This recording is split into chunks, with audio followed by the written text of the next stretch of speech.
Honorable members, it gives me immense pleasure to address the joint sitting of the two houses of parliament. In the annals of our democracy, 2019 is an important milestone.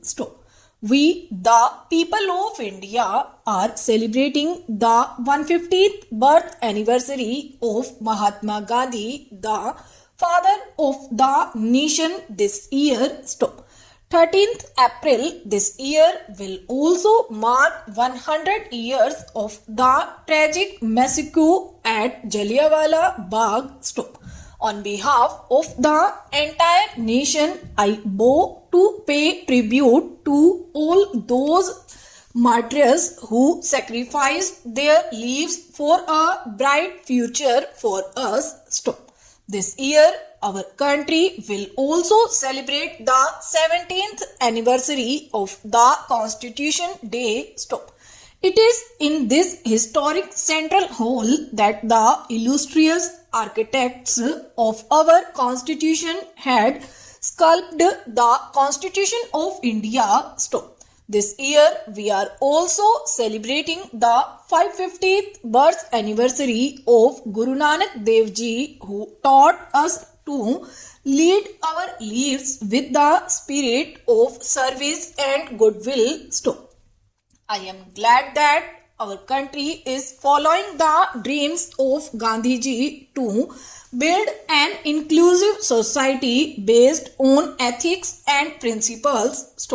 Our nation is moving ahead guided by the ideals of social and economic justice as enshrined in the Constitution of Baba Saheb Dr. Bhim Rao Ambedkar.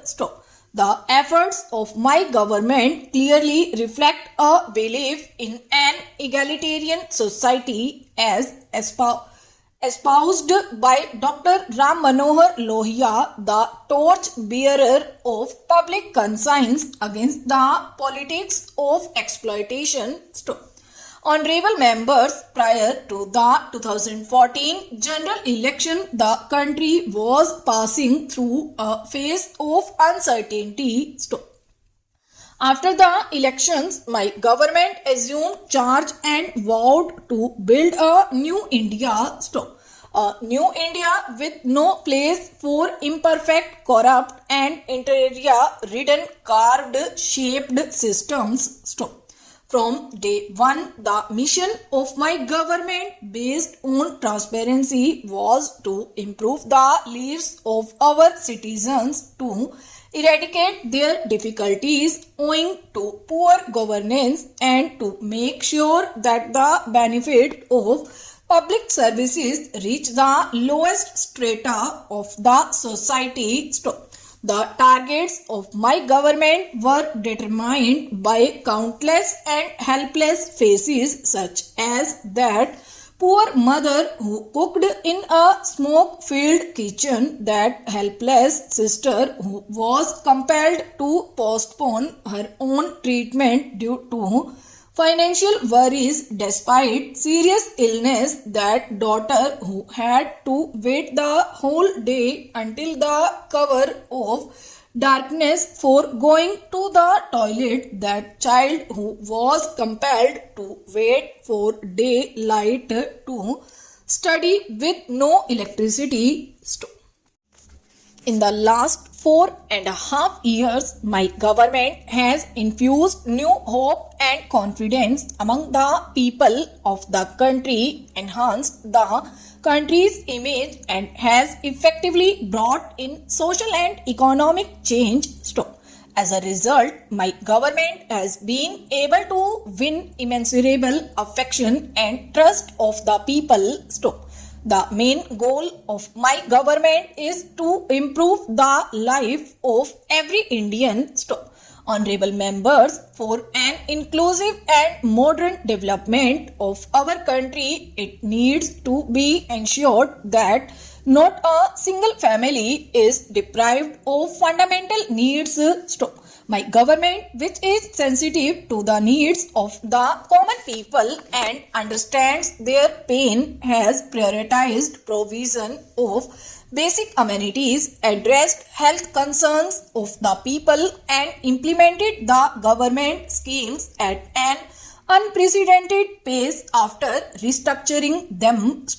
Lack of toilets had forced crores of Indians, especially our daughters and daughters-in-law, to lead an undignified and unhealthy life. Under the Swachh Bharat Abhiyan, more than 9 crore toilets have been constructed.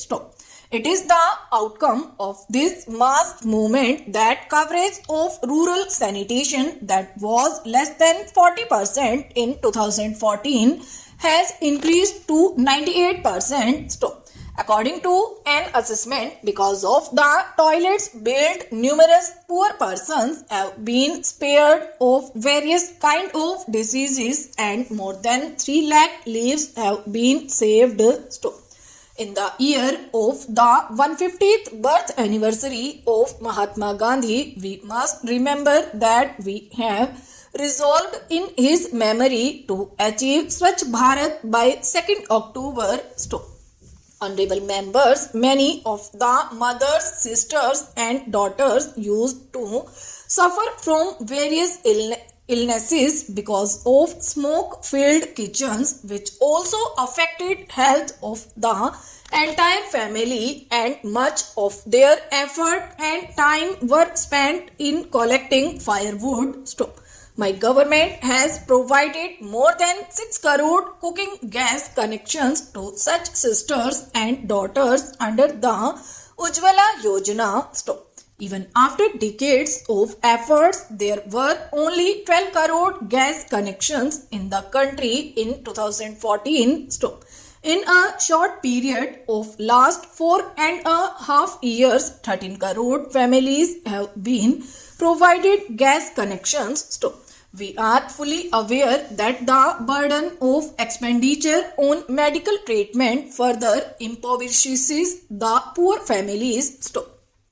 My government, which emphasizes with this plan, has launched the Ayushman Bharat Yojana last year.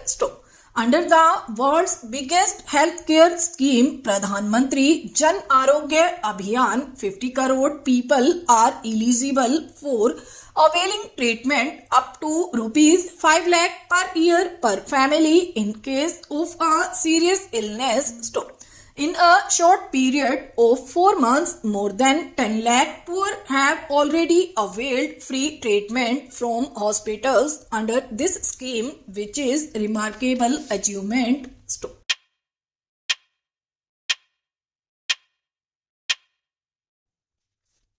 Honorable members, under Pradhan Mantri Bharatiya Jan Aushadhi Pariyojana, 4900 Jan Aushadhi centers have already been opened in more than 600 districts.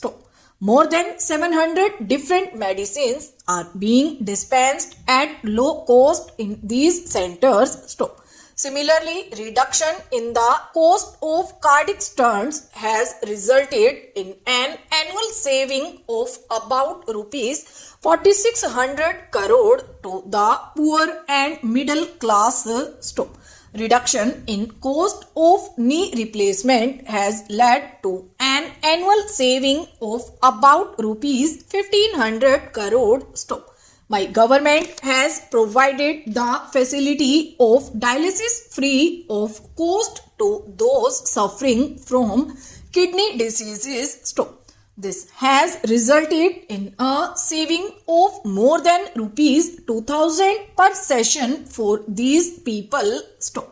In addition, for a premium of just 1 rupee a month under Pradhan Mantri Suraksha Bima Yojana and 90 paise a day under Pradhan Mantri Jeevan Jyoti Bima Yojana, as many as 21 crore poor brothers and sisters have been provided with insurance coverage and assistance of rupees 2 lakh in the event of an untoward incident is made available to them under both the schemes. Stop.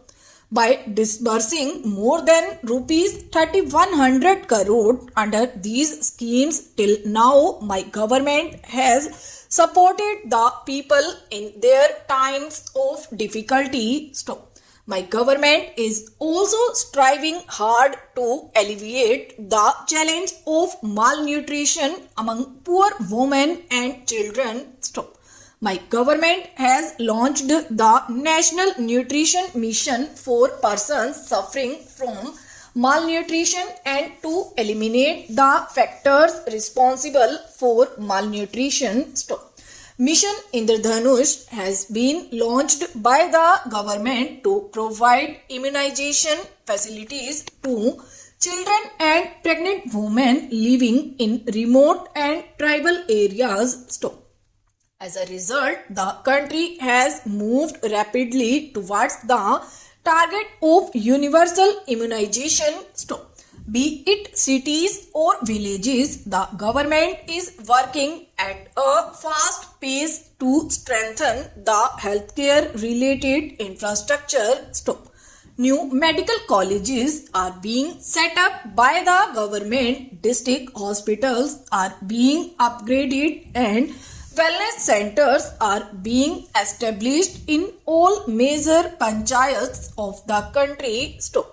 From Madurai in Tamil Nadu to Pulwama in Jammu and Kashmir, and from Rajkot in Gujarat to Kamrup in Assam, new aims are being established. Stop.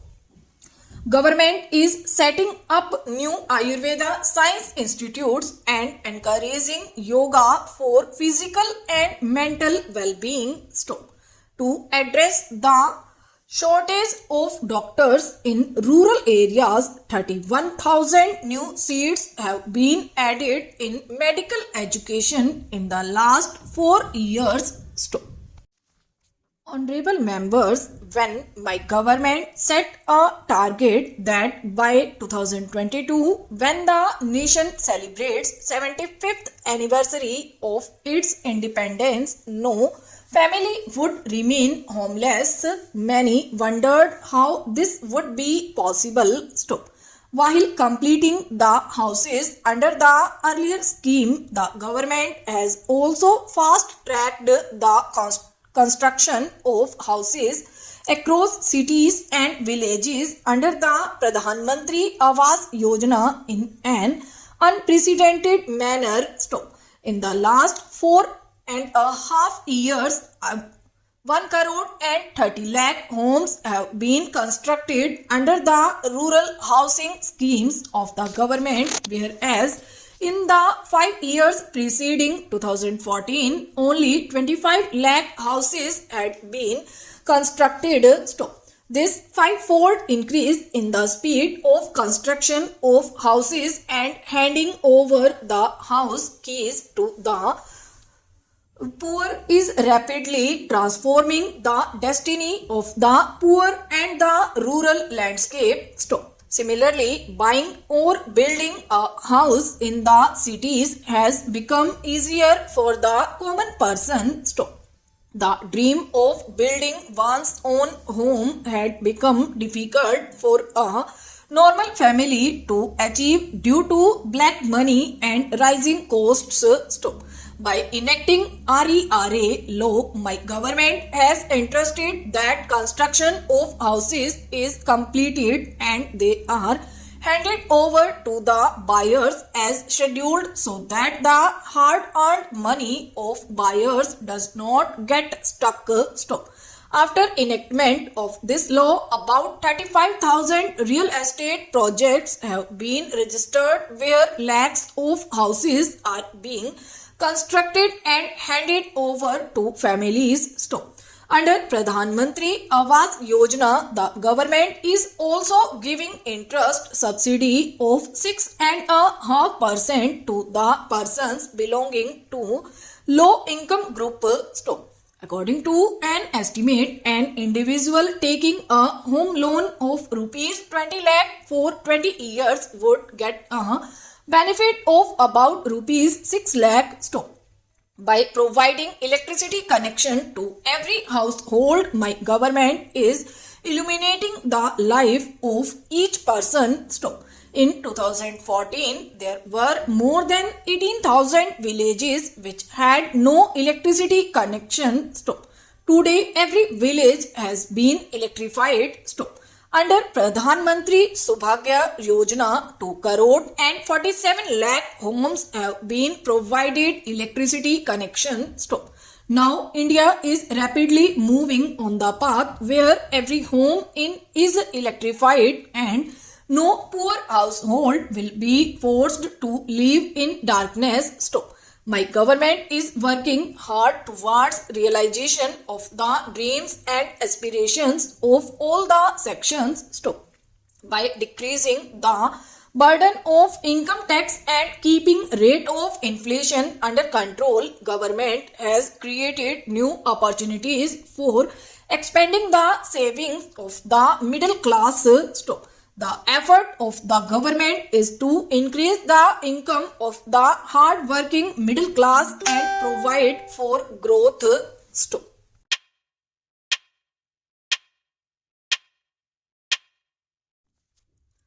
Unfortunately, the agreement arrived at was not put into practice. I was in favor of joint consultations between the engineers of both sides. 1,000 obstacles were created from Pakistan's side. They would not talk or allow us to go on. Perhaps they thought that by raising obstacles they would be able to arrest our progress. They could not do that. Now suddenly we are told that the 1948 agreement was useless and that it was secured under duress. As I told you, it so happened that I was also present at those talks and can give personal testimony. The present Governor General of Pakistan was also present there as one of the signatories. I cannot understand how I or anybody else could coerce him into appending his signature. It is very undignified for countries to argue like small lawyers. Big countries do big things with big minds, whether it is peace or war. It is not in my nature to indulge in legal quibbling. I gave up law 40 years back. Spokesman of Pakistan said that they had denounced the 1948 agreement. An agreement between two parties cannot be cancelled by unilateral action, and so the dispute went on. Some people of the World Bank came here from America and talked with us and with Pakistan. They were prepared to mediate so that our engineers and Pakistani engineers might hold discussions with their help. This was what we had been saying from the very beginning, that our engineers and theirs should hold joint consultations because there was sufficient water for all. So we accepted the World Bank's proposal and said that we were ready if they could make them agree to joint consultations between the engineers. They told us that as long as the talks went on, we should not reduce the supply of water to Pakistan from this side. Please remember that the 1948 agreement with Pakistan, which I just mentioned, laid down that India had a right to reduce the supply of waters, but this was to be done gradually so that Pakistan might get time. Stop. Sufficient time was given and years passed. Stop. We had thus a right to reduce the supply of water. Stop. Still, we agreed to the World Bank's suggestion not to reduce the supply as long as the talks went on. Stop. It was not envisaged at that time that this arrangement was meant for all times. Stop. We thought that the talks would go on for 5 or 6 months and would come to some conclusion. Stop. We hoped that the result would be helpful, so taking everything into consideration, we accepted the suggestion for the duration of about 6 months. Stop. Those 6 months lengthened into a year and now to 2.5 years. Stop. It is a strange situation. Stop. Talks which are held with Pakistan go on lengthening so much that there does not seem to be any end to them. Stop. I get sick of this. Stop. I want a decision this way or that. Stop. The World Bank people put forward a proposition of their own about 3 or 4 months ago. Stop. It is clear that they had no authority to force us. Stop. As mediators, they had merely a right to put forward a suggestion. Stop. It was for us to accept or reject it. Stop. They put forward a suggestion when they thought that our direct talks were not going to yield any result. Stop. Their scheme more or less provided for a division of the rivers of the Punjab. Stop.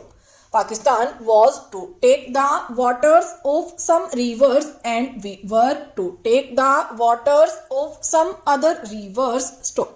That is, there was no doubt that we were to get all the waters of our side, but they laid a very great burden on us. Stop. We were asked to give financial aid to Pakistan so that she might construct new canals from other rivers to get more water. Stop. They did not clearly specify the amount, but they indicated a very large sum. Stop. It was a heavy burden on us, but we considered and consulted the Punjab government and thought that if the matter was being settled once for all and our welfare as well as the welfare of Pakistan lay in it, then we should accept the payment of the heavy price demanded from us. Stop.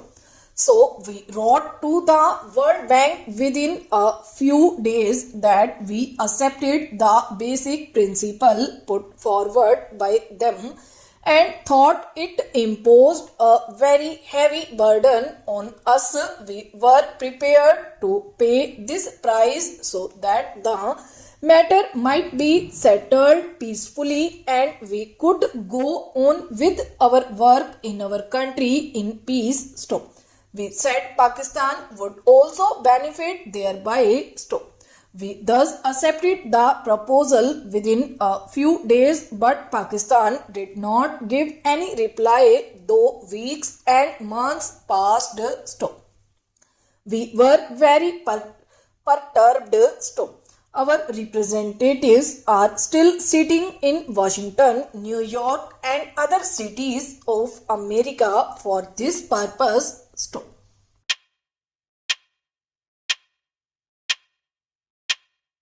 A long time has passed and a reply from Pakistan is still awaited. It is a strange situation. We wanted to recall our representatives.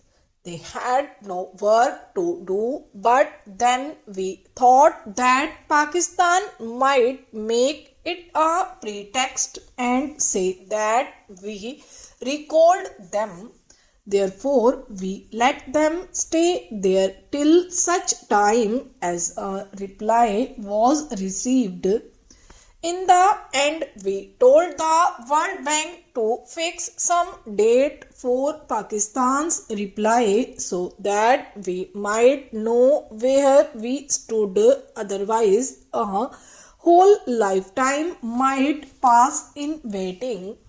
They accepted our suggestion and told Pakistan that they should reply within a week whether they accepted the principle or not, with details to be settled later. When they did this, Pakistan showed signs of life and began to run about. In the end, their honorable minister undertook the long journey to Washington. Many things were said about the issue, neither yes nor no, but that they would consider and so on. The World Bank told them that this reply amounted to a rejection. Should it be taken that they had rejected the proposals, or had they something more to say? Pakistan saw how the matter would end. They felt that if they rejected the proposals and India accepted them, the consequences would perhaps not be good for them, because the effect would have been that our interim agreement would come to an end, the discussion would end, and the World Bank's suggestions to us to pay them crores of rupees would become ineffective. The rights of both sides were clear. Then the World Bank asked Pakistan to give a clear reply.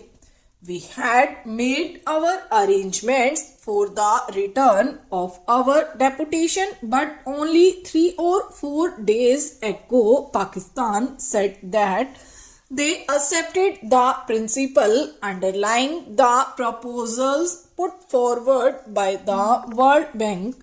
But they added that they could not give a final reply unless the whole picture was before them. That is the same old legal quibbling. On one side, they say that they have accepted the proposals, and on the other, they keep the door open for escape on the pretext that they have not seen the full picture. This is where matters stand at present. Meanwhile, when Pakistan did not accept the proposals, we wrote to the World Bank that we had been making time for 3 months or so. Therefore, our agreement not to reduce the water supply no longer held good. We resumed our freedom of action.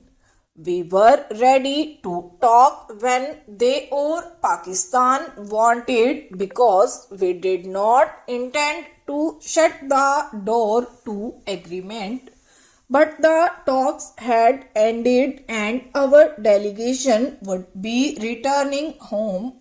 The bank people told us, however, that Pakistan's attitude was changing and that they were saying that they accepted the principle. Since there were chances that a way out would be found, the bank asked our delegation to wait for a few days more. Our representatives agreed to do so. The point is that our former agreement with the World Bank or with Pakistan for not reducing the supply of waters has ended. We have every right to reduce it, but we do not want to stand on legal rights in this matter. We want to do something which would harm neither Pakistan nor us.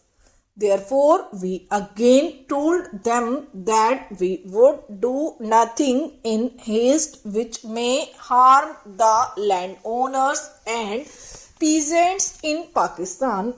We would give them a chance to make their own arrangements. After all, we had to reduce the supply of waters, but we would do it having regard to the conditions, that is, we still stood by the principles which we accepted in the agreement of 1948.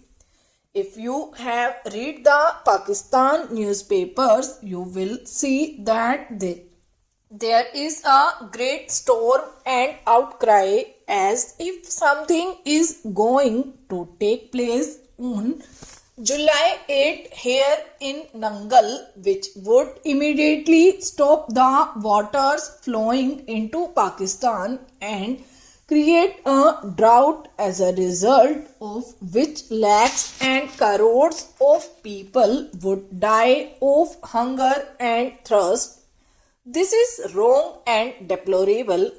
We cannot tolerate it. We have told Pakistan clearly time and again that for the present we would not reduce the supply of water. It is a fact that they have built one or two canals from which they can take some water. Therefore, they can take water from their side and we would reduce supplies to that extent. This would not reduce their total supply of water. If they could build some more canals as they intend, then this process would go on. The exploratory talks held under the auspices of the World Bank made it clear that there is no dearth of water. Only an arrangement to bring the waters to the desired directions was lacking. It is evident that on our side in East Pakistan we have no other source of water than the Sutlej. You can see that from the map.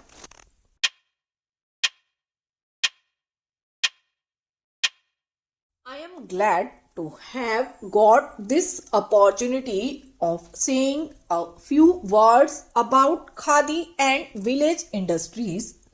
I have always welcomed such occasions because I think cottage industries have an important role to play in the economic setup of our country today.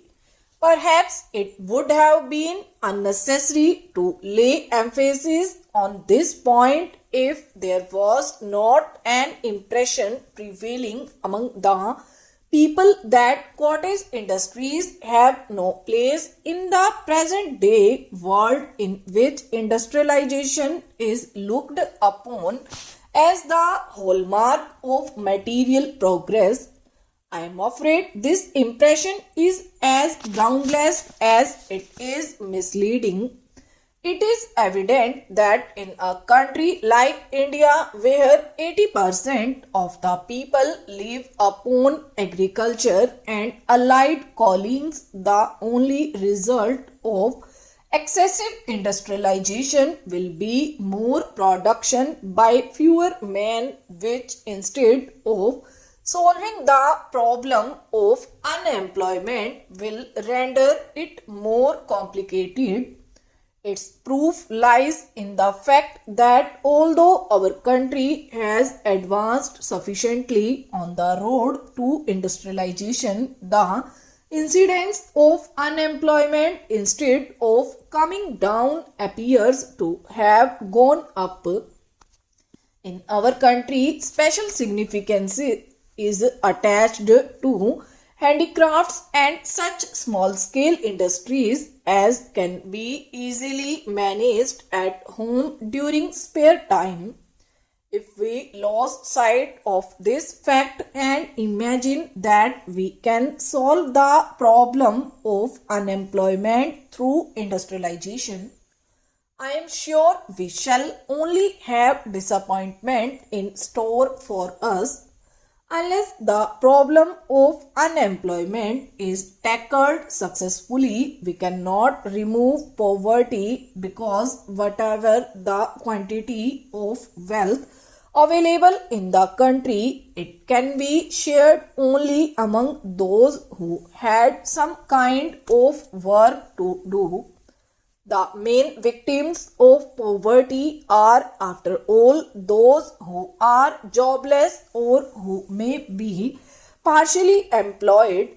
Therefore, it is in the interest of the people of the rural areas and of our country's prosperity as a whole that the wrong impression referred to above is corrected and all efforts made to popularize and improve our cottage industries. The most important step adopted in this direction in recent years is, as pointed out by Shri Mehta, the establishment of the All India Khadi and Village Industries Board by the Government of India. By doing so, government has not only recognized the importance of village industries but also taken upon itself the responsibility of improving them. It has been accepted as a matter of policy in planning. I admit that handicrafts and cottage industries can flourish only if certain concessions and facilities are offered to them.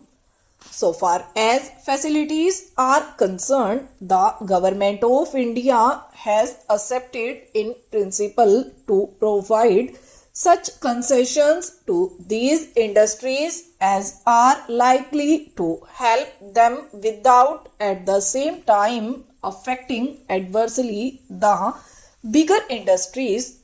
I should therefore think that the real problem is that the question of reserving a field for khadi and handloom industries. Khadi has received some impetus by whatever direct help has been given to it by government. Consideration has also been given to the question of reserving a field for khadi and handloom industries so that the element of competition between handloom and mill-made cloth is eliminated. I think we have to extend this concession by reserving the fields for other cottage industries as well, so that in those fields bigger industries are not allowed to operate. Till such concessions are given to cottage industries and as long as heavy industries are permitted to compete with them, it is difficult, if not impossible, for cottage industries to grow. But at present, it is the bigger industrial undertakings which are being afforded facilities like concessional railway freights, etc. These are having a bad effect on the growth of village industries. I am afraid the process has not only to be stopped, but in some cases, at least, it has to be reversed. Let us understand it clearly that financial subsidies alone will not mean much for small-scale industries. I know that government has been helping the bigger industries to the tune of crores of rupees, and to be able to do so it had to impose the burden of heavy taxation on the people. Take sugar for example. To save sugar factories from the competition of foreign producers, government has been subsidizing Indian sugar industry for a number of years at the cost of many crores. Similarly, steel industry in India has had to be subsidized heavily. I see no reason why government should not extend similar help on the same scale to village industries when millions of people benefit from them and get employment because of them. It is no argument to suggest that it is useless to manufacture an article on a small scale when the same article can be manufactured and offered at a cheaper price by bigger industries. Our hesitation to offer certain articles at a slightly higher price would virtually mean growing unemployment for millions and consequently forcing them to starve. We have to choose between unemployment on the one hand and a slightly higher cost on the other.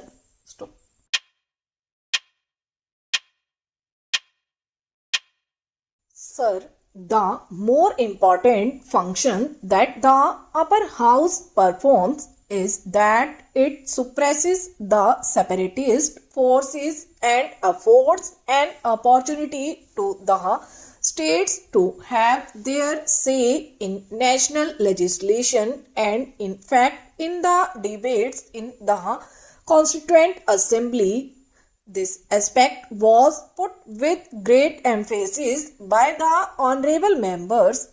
The second chamber is essential in a federal structure because the House of People, being the representative of the people, obviously the people will have their say there.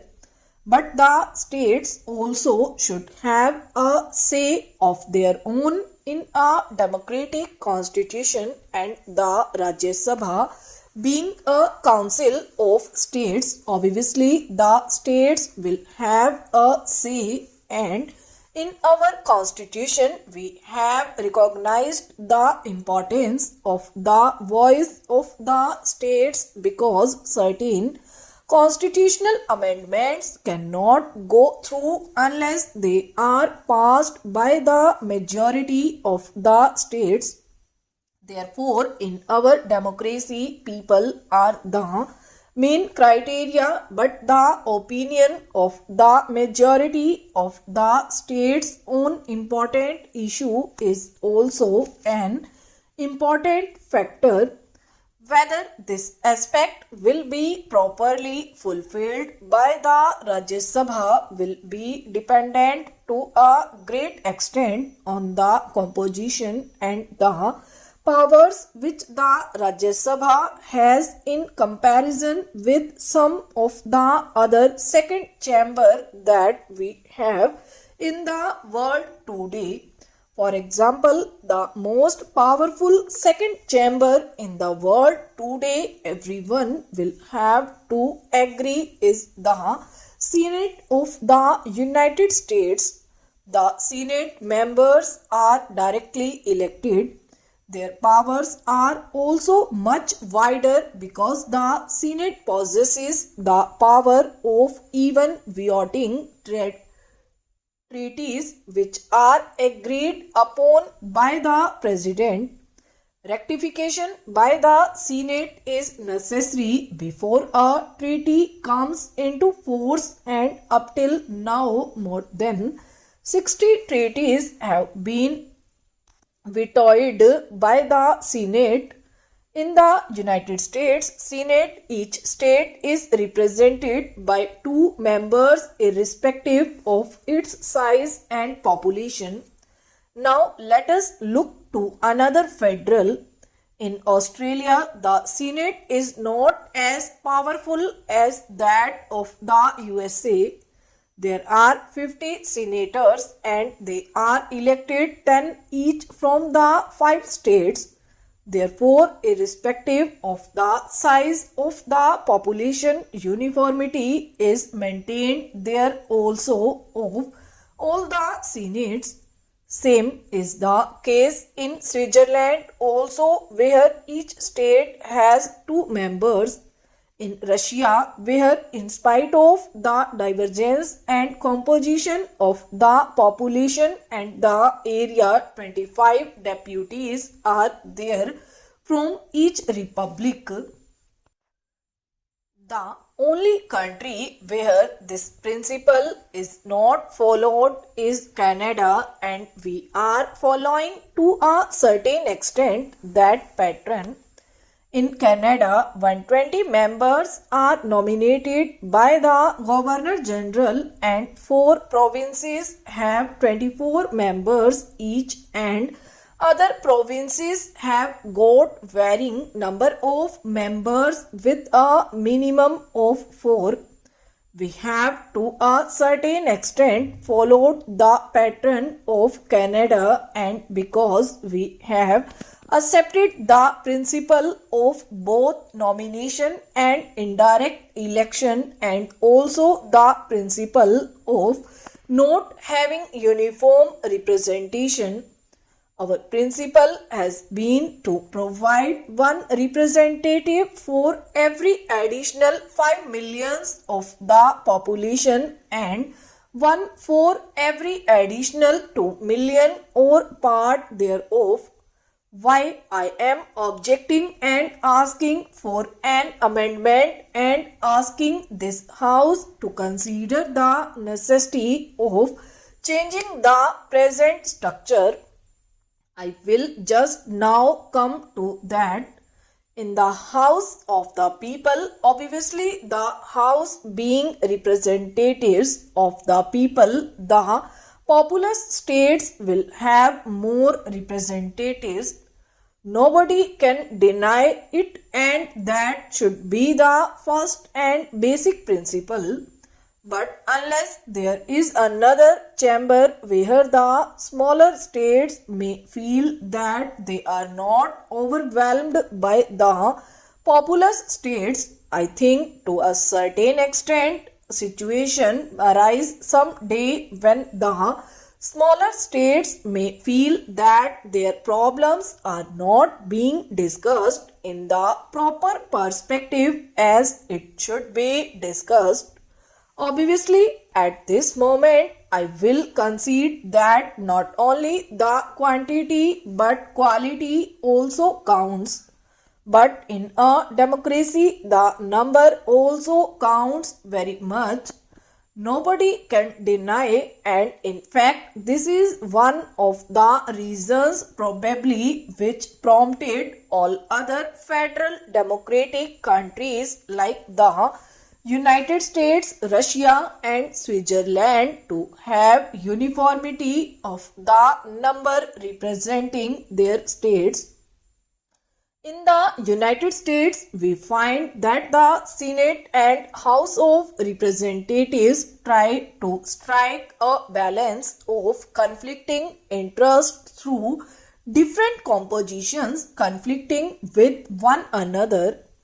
For example, in the United States, we find that they have got 8 farming states, and these states have 47 representatives in the House of Representatives, whereas there are industrial states and the number of their representatives in the House of Representatives is 174.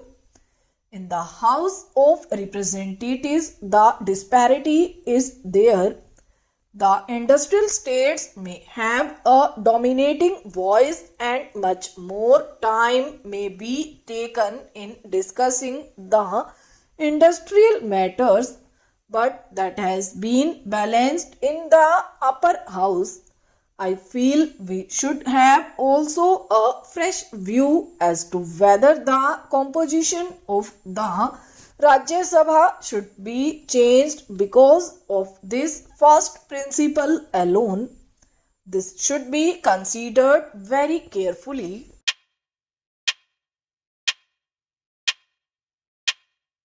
It was a happy idea to start an institution named after Gandhiji for the purpose of cultural advancement.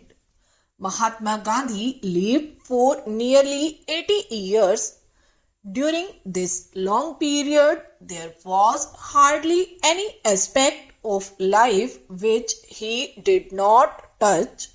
Those of us who had the opportunity of living when he lived and worked have been really very fortunate. Generations yet unborn will recall with wonder and admiration how millions of us could see him walking this land, talking to people and actually working with his hands. In the course of his eventful life, he gained unparalleled fame as a political leader, but it will be only a partial view of his life if we think that he was merely a political leader. His political career assumed importance because he fought for the freedom of the country with his unique weapons of truth and non-violence. Note that others before him did not think of freedom of the country or work for it. In fact, many devoted their whole life to this mission. The unique contribution of Gandhiji's lay in the fact that he placed in our hands weapons that brought us our freedom. Non-violence and satyagraha, on which he insisted, were not intended only for political purposes. He looked upon them as the fundamental principles of his life and applied them to every question that came up to him for consideration. He did not claim at any time to have evolved a philosophy or a system of philosophy. He was never tired of saying that instead of writing a thesis, he was engaged in the actual application of his principles to concrete problems that came up before him. And if we turn over the pages of his writings, we can see time devoting column after column to a very small and minor items. To him, a small item was not unimportant if it involved a question of principle. He was so cautious about the application of his principles that he evolved a whole series of propositions which applied to the life of man. A small incident like the shooting of a monkey or the killing of a calf would attract his attention as much as the big question of the winning of Swaraj. If he was so very careful about his principles and so very methodical about their application that he should take a comprehensive view of things, it is quite true that every problem cannot be solved through ahimsa.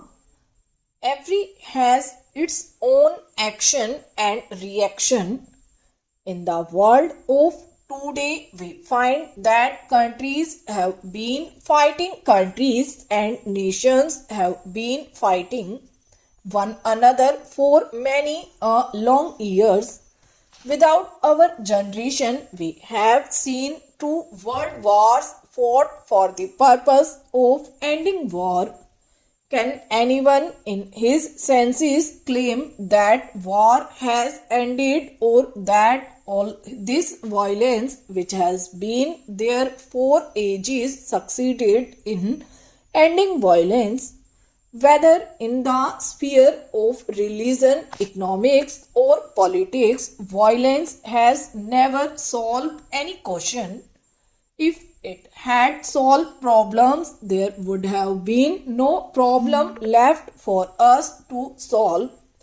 But the fact that there still are problems today shows that they have not been solved by the methods so far pursued by governments.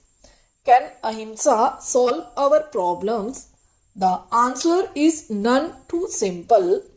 The application of ahimsa to our present day problems is no doubt difficult, but perhaps it is not more difficult than ahimsa. Take the example of an army which fights. If there is a war in one generation, the army is prepared throughout the period for fighting.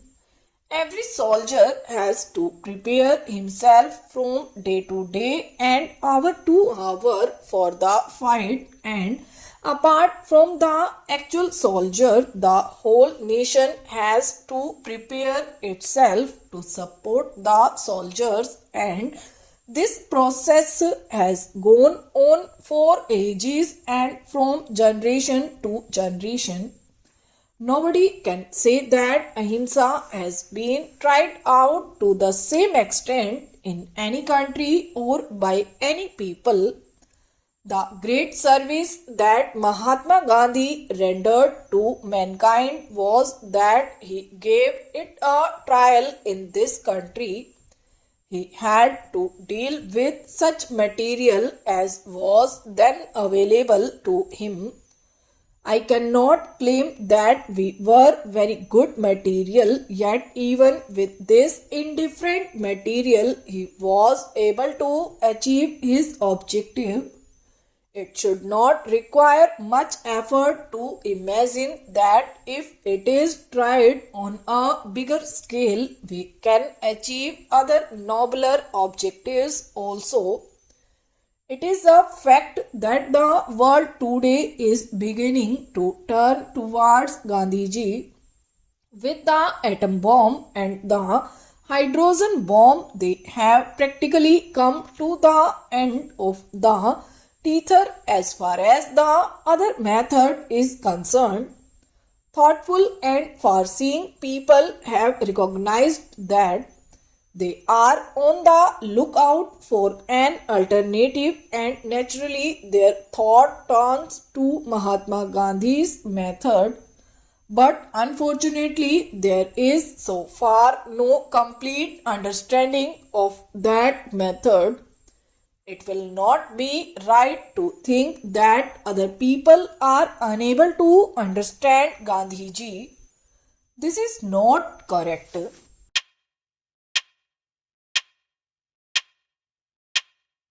Sir, I beg to move that the bill to provide for the payment of equal remuneration to men and women workers and for the prevention of discrimination on the ground of sex against women in the matter of employment and for matters connected therewith or incidental thereto be taken into consideration.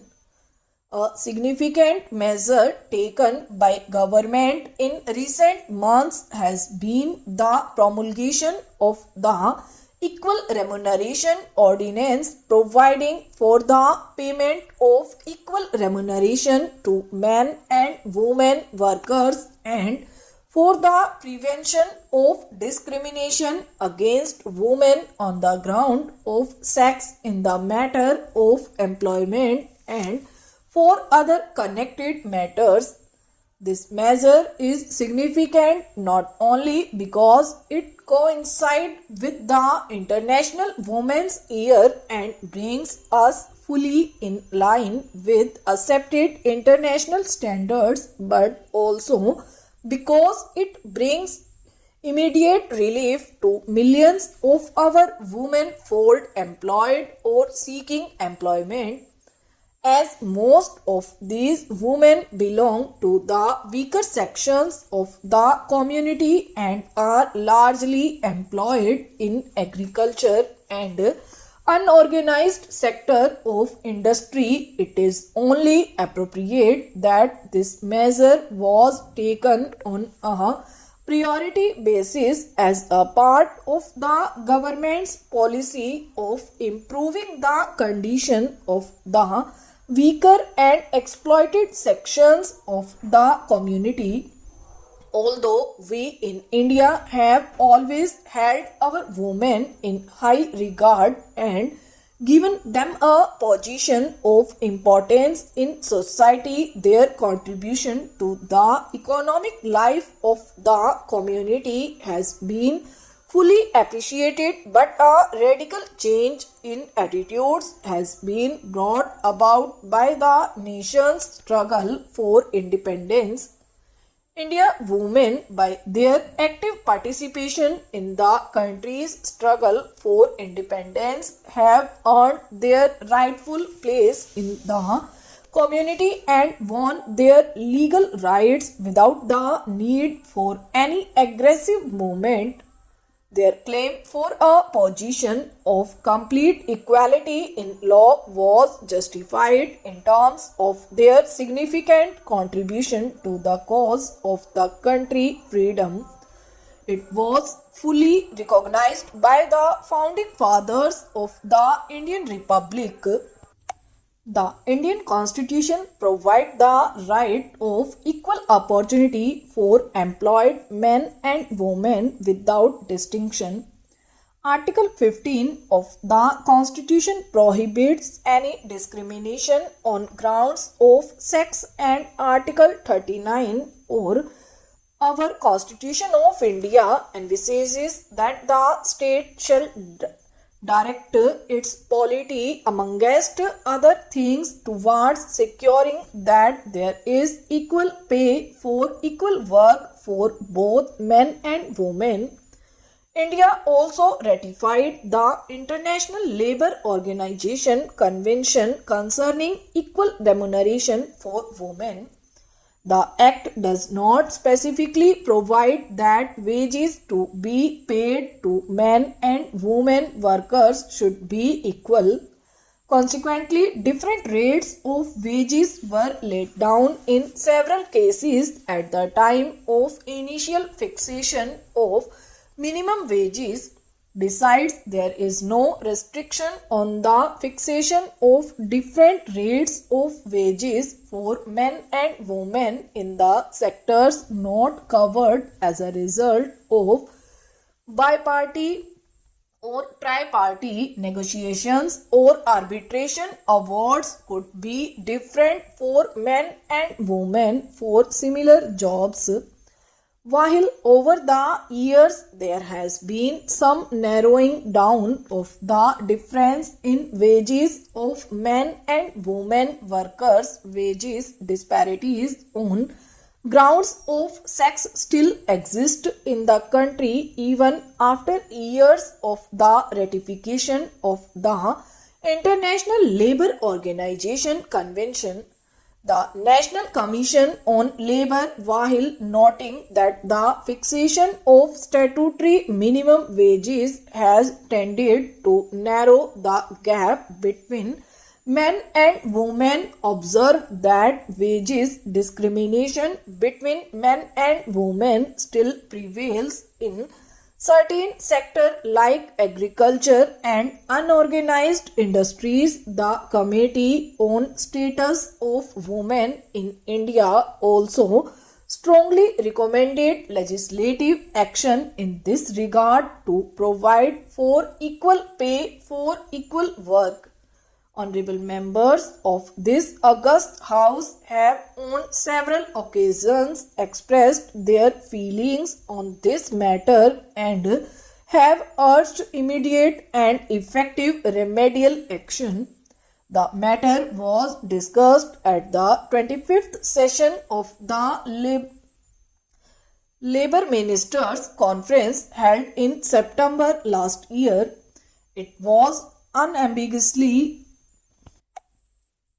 unanimously agreed that the states which had not so far implemented fully the International Labour Organization Convention both in letter and spirit should do so by taking appropriate measure to fix wages accordingly to occupations within a period of 3 months by not later than 6 months. It was also suggested that statutory provision be made to prevent bi-party agreements fixing different wages rates for men and women workers, to give effect to the constitutional provision as well as ensure stricter conformity to the International Labour Organization Convention. The Equal Remuneration Ordinance was promulgated by the President. It was much needed and overdue measure designed to benefit a large number of women labor, and it was felt that any delay in promulgating the ordinance would affect adversely the interests of women workers. It was also felt that it will be in the fitness of things to bring forward this measure to implement the provision of the Constitution in the year 2012, which was being celebrated as the International Labour Year. It is proposed to replace the ordinance by an Act of Parliament. So, the bill was introduced in the Rajya Sabha. I am very happy to have this opportunity to meet you. Great responsibility rests on the shoulders of our civil services, particularly the Indian Administrative Service.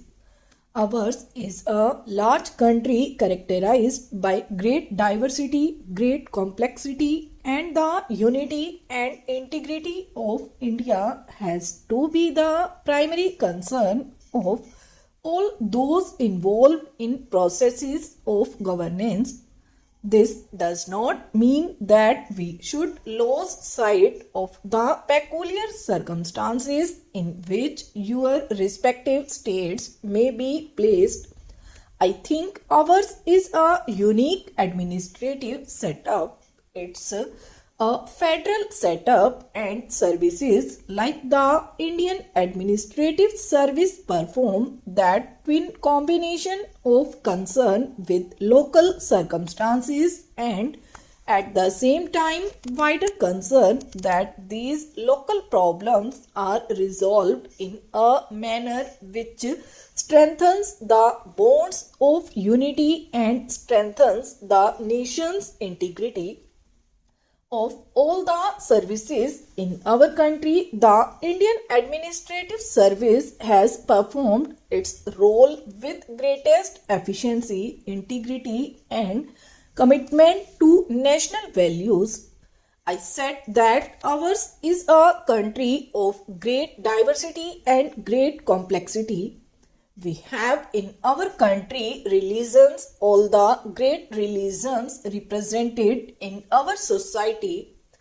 We have also large number of groups of people who are underprivileged and who have been discriminated against for centuries, and when the Constitution of India was being drawn up, the founding fathers of our Republic took it upon themselves to make up for those centuries of inequity by giving them a privileged position when it comes to admission to civil services are concerned, when it comes to giving them a share in processes of governance through participation in the state legislatures and parliament.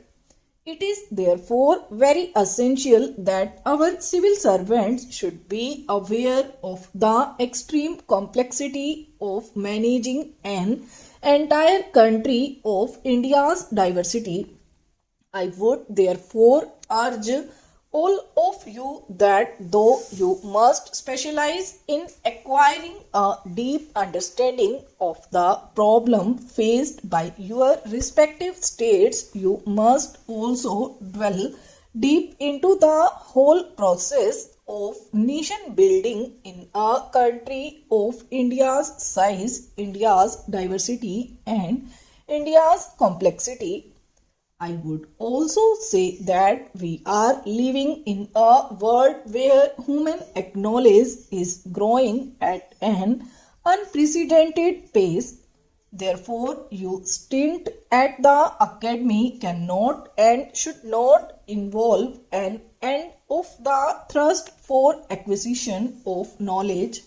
I think our training modules suggest that life has to be one of continuous process. Our country has been growing at a handsome rate in the last 15 years ever since the reform program was launched. Our growth rate has averaged above 6 to 6.5%. In the recent years, we have improved upon that performance. Our growth rate is now around 7.5 to 8%, and we can increase this growth rate, and we need that growth because it is only in a rapidly expanding economy that we can find meaningful solutions to the problems of acute poverty, deprivation, which still characterizes many parts of our country. And if growth is not there, the whole process of redistribution of incoming wealth becomes a zero-sum game, and when social processes become zero-sum games, they give rise to great degree of anger, frustration, and therefore we need this vibrant growth to provide the wherewithal in which redistributing processes can become a positive sum game and not a zero sum game. And therefore, understanding of the process of growth, particularly paying attention to the need of rural development, paying particular attention to the delivery of basic social services such as health, education, or the management to the municipal and panchayati Raj institutions, all these are integral to our understanding of the processes of growth, processes of change, and I sincerely hope that you will take permanent interest in all these processes of nation building.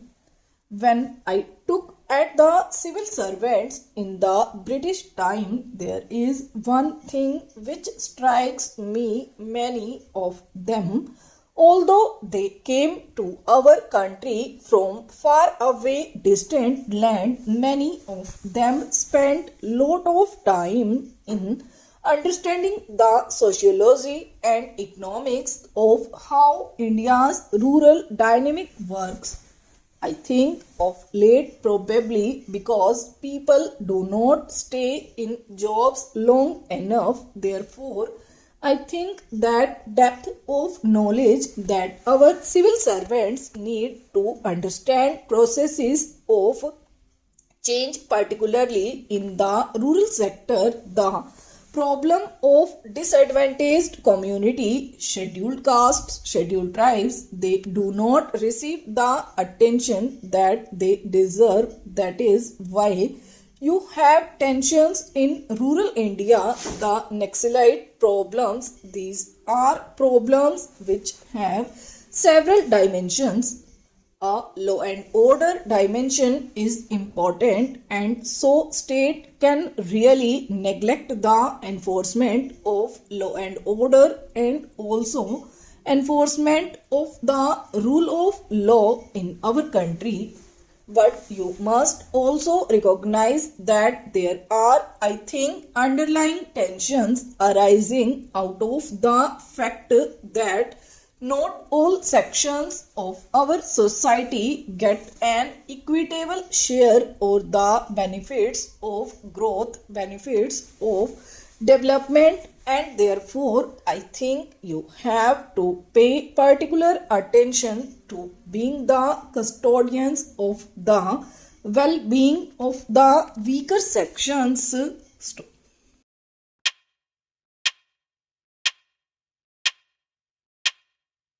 Sir, during this debate, it was interesting and educative to listen to our constitutional experts. I must say that it seems to me that the question at issue is not merely a legal or a constitutional one. The constitutional amendments which we have introduced contain and reflect the urges of our people. For some time, there has been a deliberate inflation of fears which to me seem to be unreal. A controversy has been generated as regards the supremacy of Parliament against the supremacy of the Constitution, as if these two were distinct concepts, mutually exclusive and even perhaps opposite. Those who describe the issue in this manner conveniently forget that our Constitution was drafted on the fundamental assumption that our people have firm faith in the principles of democracy. This faith in our people reflects in our Constitution. Several honorable members have spoken of the confrontation between Parliament and the judiciary. There need not be a confrontation, and I think that to create an atmosphere of confrontation does not do us much good. I do not think that there is any real confrontation either, because each institution has its assigned place and role.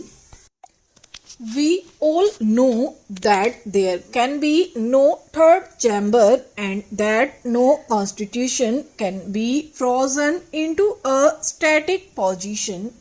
What do we see when we look at the world around us? It would not take us long to discover that many an institution has collapsed, many a constitution has been scrapped because it ceased to be an effective instrument for orderly change. That our constitution and our democratic institutions have survived when all round us there is a climate of tension and violence is a tribute to the faith of our people in democratic ideals and also to the flexibility and responsiveness of our constitution and our political institutions to the urges of our people. While introducing this bill, my colleague spoke of the arguments of those who opposed this bill as being based on fear and nervousness. I should like to dispel that fear and nervousness in the minds of our minorities insofar as their rights are concerned. I believe that protection to them can be guaranteed only by this Parliament. Mere constitutional devices cannot give guarantee. History is full of examples of constitutions being overthrown or frustrated. Therefore, a wider and deeper democracy is a more durable guarantee of the rights of our minorities. My endeavor has not been to defeat parties but to educate the public and strengthen the people so that they themselves will not permit any curtailment of their rights. The protection of the rights of the minorities can be ensured only when the majority itself is convinced that its well-being and progress is linked with a sense of security amongst the minority communities. In the ultimate analysis, it is only a sensitive and strong public opinion which can give real protection to the minorities. The major premise of democracy is the will of the people as expressed through parliament. As my honorable friend said in his excellent speech, if our democracy had gone violent and had become an instrument of oppression, it would have failed and something else would have taken its place. If such anarchy were to take place in our country, holding the constitution against the flood waters of right reaction or of violent revolution would not divert the tide. There is an unending attempt by vested interests to divide the people and to mislead the minorities. I am confident that our people are committed to democracy. They understand and respond to the need for a secular approach, the need for change within a democratic framework, and the need to prevent narrow vested interests from obstructing the processes of changes. We all know that change is a fact of life whether we like it or not. We all know that the clever arguments cannot bind us to the past. If you look at the circumstances of life as it is in India, I see no reason in a denial of radical change. Whatever is made rigged cases to be living and organic, and many becomes less and less reflective of the needs of a vital and dynamic people. So, what are the choices before us? Can we adhere to the status quo? There is a crisis in the social order not only in India but in every country of the world, and the choice in every country is whether changes can come about peacefully or whether they must be driven to violent means. I heard several members from the opposition saying that I was twisting the meaning. I think all those who have read newspapers in the past few months and all those who have followed the election campaigns know where the twisting has taken place, how everything we have said has been twisted and misconstrued. We believe in the commitment and we shall continue to believe in it.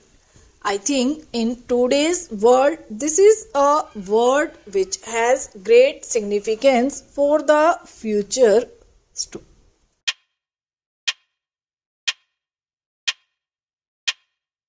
I am most happy and grateful for the opportunity you have given me to meet you all this evening.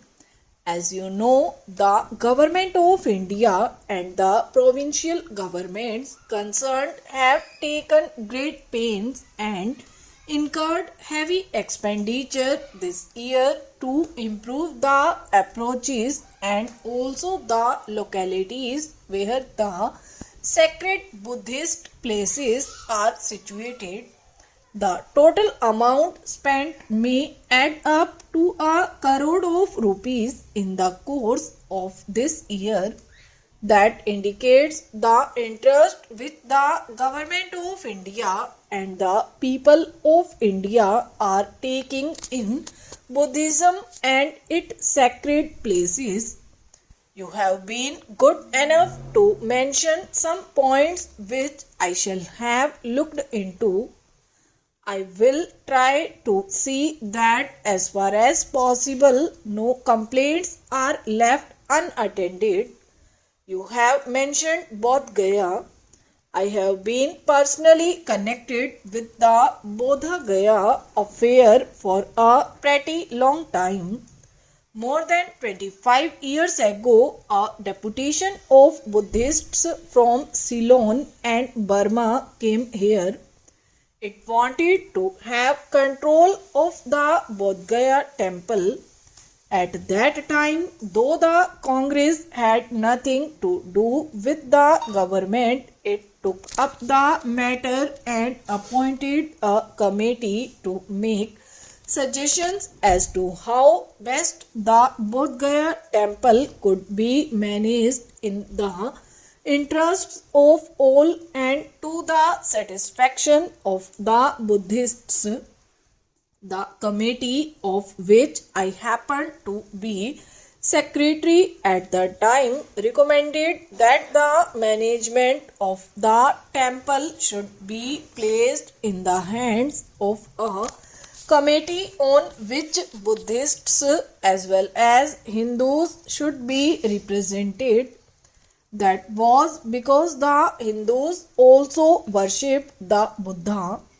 Their method of worship may differ from that of the Buddhists, but they held Lord Buddha in great veneration as one of the avatars. We could not do anything at that time as there was a Mahant in actual possession of the temple and he did not agree to part with his right. In 1937, however, when the Congress for the first time formed government in Bihar, it took up the question of the appointment of a temple committee once again.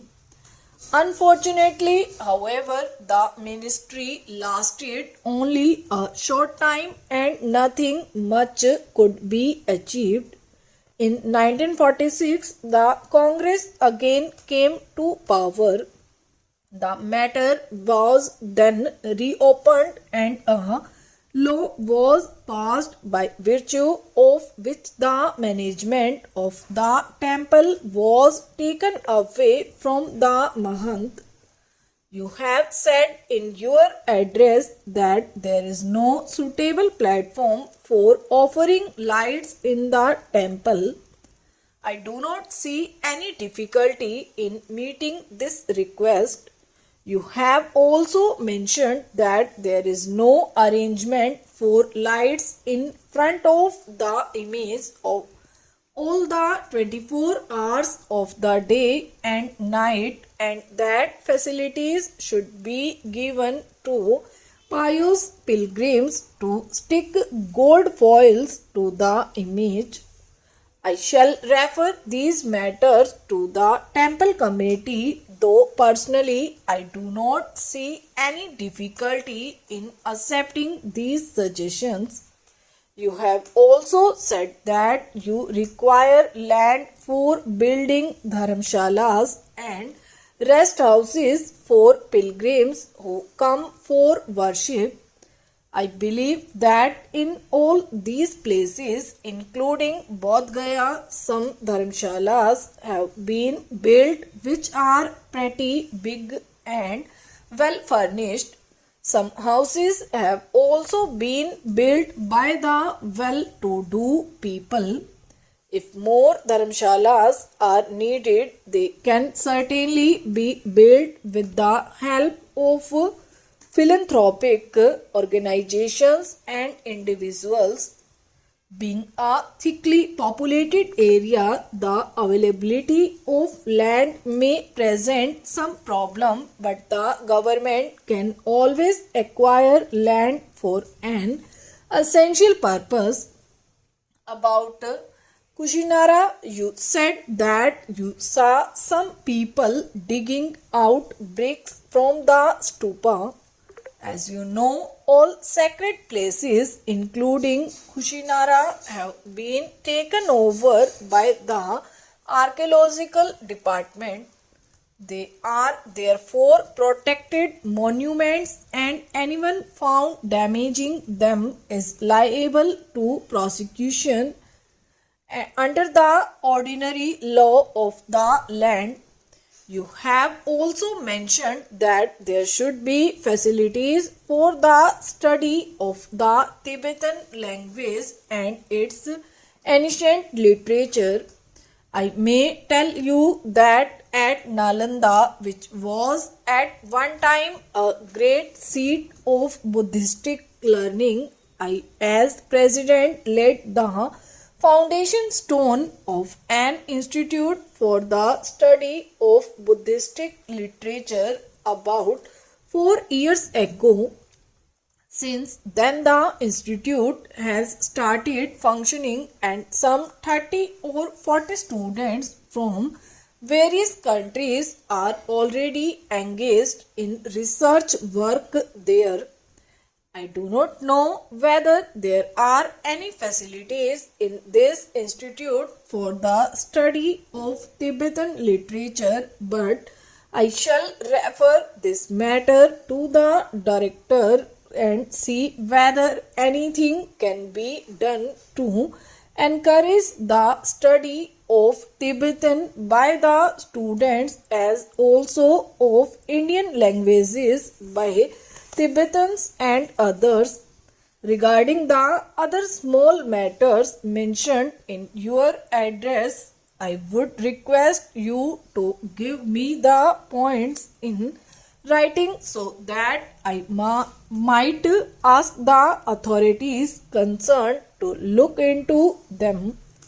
I am glad that you have had an opportunity of going round the country and seeing things for yourselves.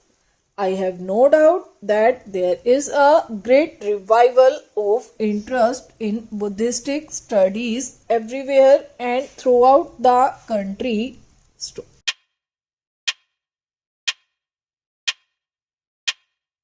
Sir, we are deeply committed to changing the condition of living of millions of our people, the vast majority of whom live in great poverty.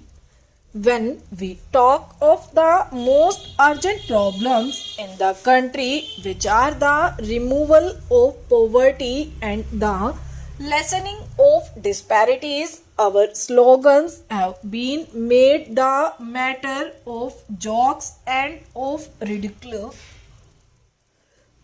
Any subject, any question, any debate has evoked the taunt as to what about Garibi Hatao. Surely poverty is too agonizing a state to be joked about except by those who have no idea what it is and have no real sympathy with those who live in the state of poverty. If you want to look at the question seriously and sincerely, we know that the poverty of ages cannot be wiped out in a few weeks, a few months, or even a few years. Anybody who pretends that he can do so is obviously trying to mislead the public. We have never said that we can achieve this by a miracle. We have never said that it can be done by magic. We have always said that certain steps have to be taken, deliberate, determined steps, and by those steps we will remove the poverty of this country. But this also requires a change in social outlook. There is talk of compensation. Even today we have heard some of it. Everyone knows that this is a subject about which I feel very strongly, and I would like to put my views before the House as I have put them on previous occasions. When we talk of compensation, it is compensation for land, compensation for a place or a big house. I should like to ask honorable members, what about compensation for injustice? What about compensation for forced labor, for the eviction of landless people, for land unfairly grabbed?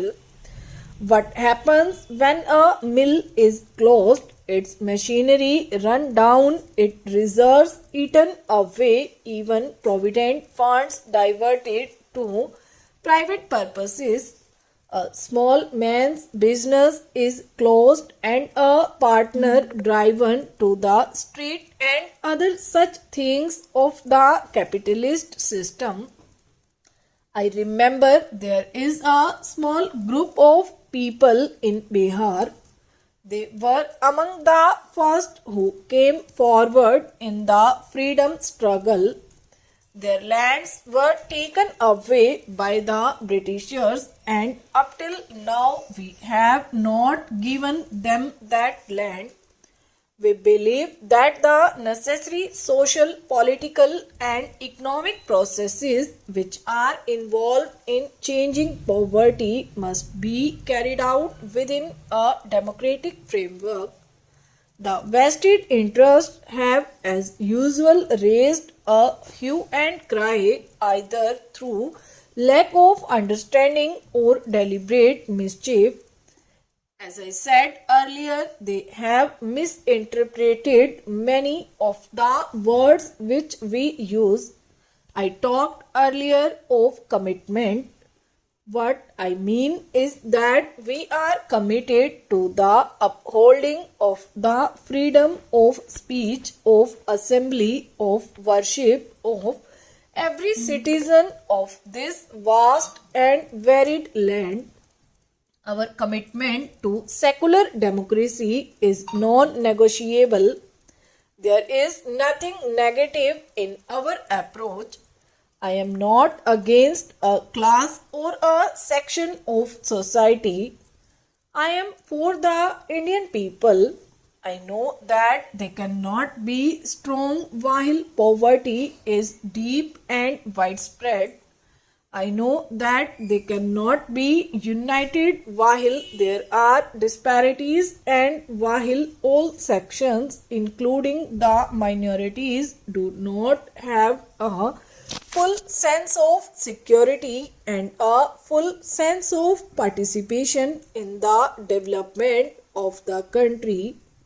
Democracy is not worth much if it does not involve all the people. I can assure this House and the country that our commitment to upholding in every possible way the fundamental rights of our citizens remains absolute.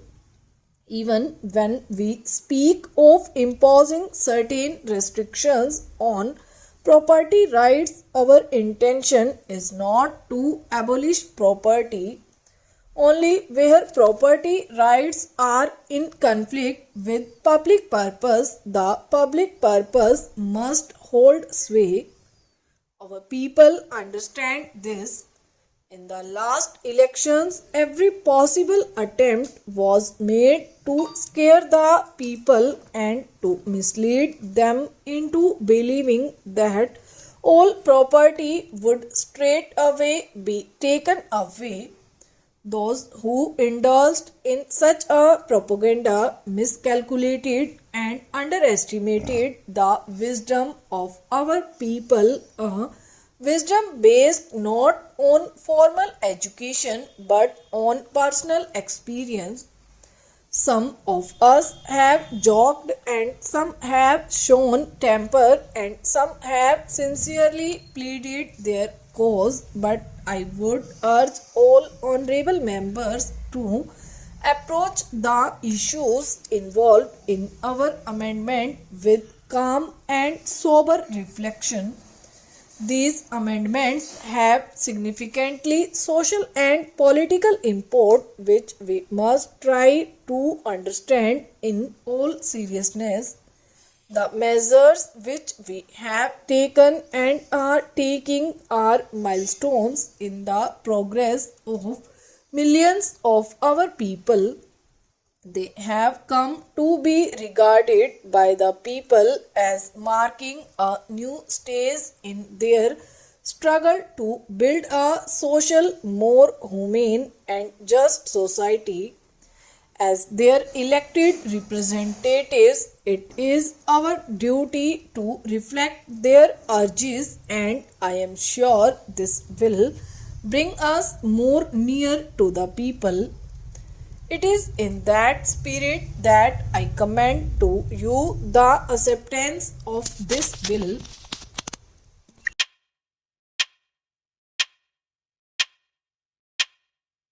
India lives very largely in villages, although during recent times the urban population has been increasing very rapidly. About 80% of our people still live in the villages. Anything done to bring about an all round improvement of the villages and those who inhabit them should not only be welcomed but given all possible encouragement by the state and the people at large. Mahatma Gandhi therefore attached the greatest importance to the welfare of villages. It is a happy idea to inaugurate the community development program on his birthday. The terms community development and community project may be new, but the concept is very old. Basically, this concept means many-sided development of villages as distinguished from development relating to particular aspects. Experience in the working of the Grow More Food programs as well as the programs undertaken by various state governments and private agencies functioning in the sphere of village uplift has established that all aspects of rural life are interrelated and that no lasting results can be achieved if individual aspects of it are dealt with in isolation. This does not mean that particular problems should not be given prominence, but the plans for them should form part of and be integrated with those for achieving the wider aims. This can be achieved only if the energies of the administrative machinery of the states and the best unofficial leadership and enthusiasm of the masses are all enlisted in its favor, and concerted action is taken for the all-round improvement of agriculture, education, health, sanitation, welfare of cattle, provision of employment, etc., etc. Under the inspiration given by Gandhiji, a large amount of selfless work has been done by his followers in various parts of the country, and other organizations and individuals have also done considerable work in that direction. The resources, however, both in money and technical personnel available to these have been limited, and the progress consequently has not been as rapid or extensive as one would have wished. The Indo-United States Technical Cooperation Agreement of January 1952 has, I am happy to say, opened up new possibilities of advance along these lines. I have always believed that the Indian peasant is no voice in agriculture and has practical experience which goes back to many generations. The Bihar peasant has taken to the cultivation of new varieties of sugarcane. The most serious problem facing the country today is the one relating to insufficient production of food in the country.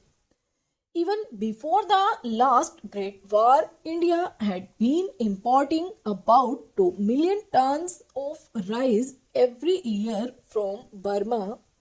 The deficit has increased as a result of partition, in consequence of which the surplus areas of West Punjab and Sindh have gone over to Pakistan. The increase in annual demand for food grains on account of increase in population has also been appreciable. To augment internal supplies, it has been necessary for government to import large quantities of food grains. The imports in the year 1991 reaching the figure of 47 lakh tons.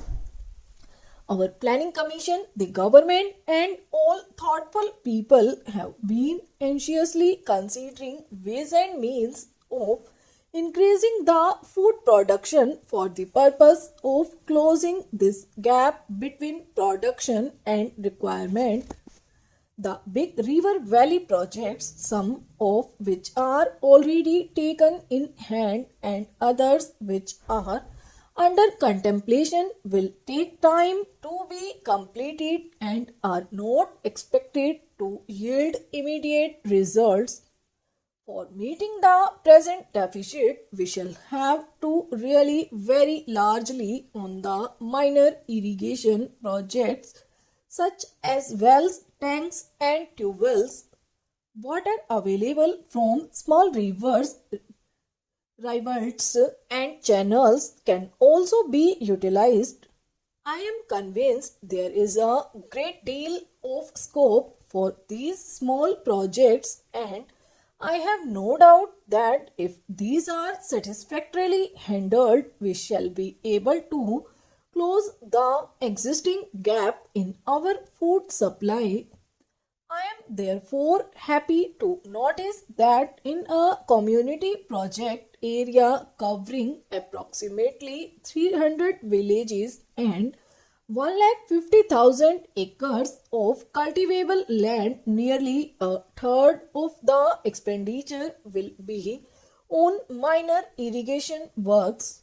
If these are carried out through cooperative societies and the people living in these areas contribute in labor, which absorbs nearly 80 to 90% of the expenditure on these small irrigation projects, the amount made available for this purpose will be very much more than would otherwise be the case.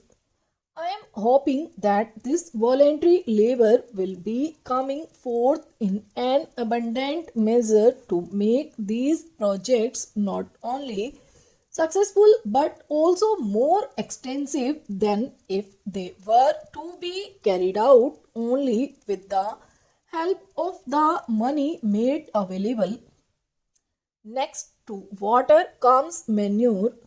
This may be either chemical or organic, or rather a combination of both. For chemical manure, provision has been made for 108,000 tons of fertilizer in the agreement with the TCA. This will be supplemented by supplies from the output of the Sindri factory store.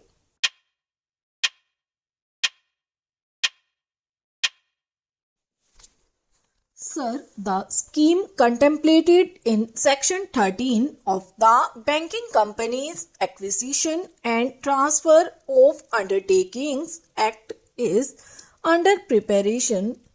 Government officials are consulting the Reserve Bank and the chief executives of nationalized banks.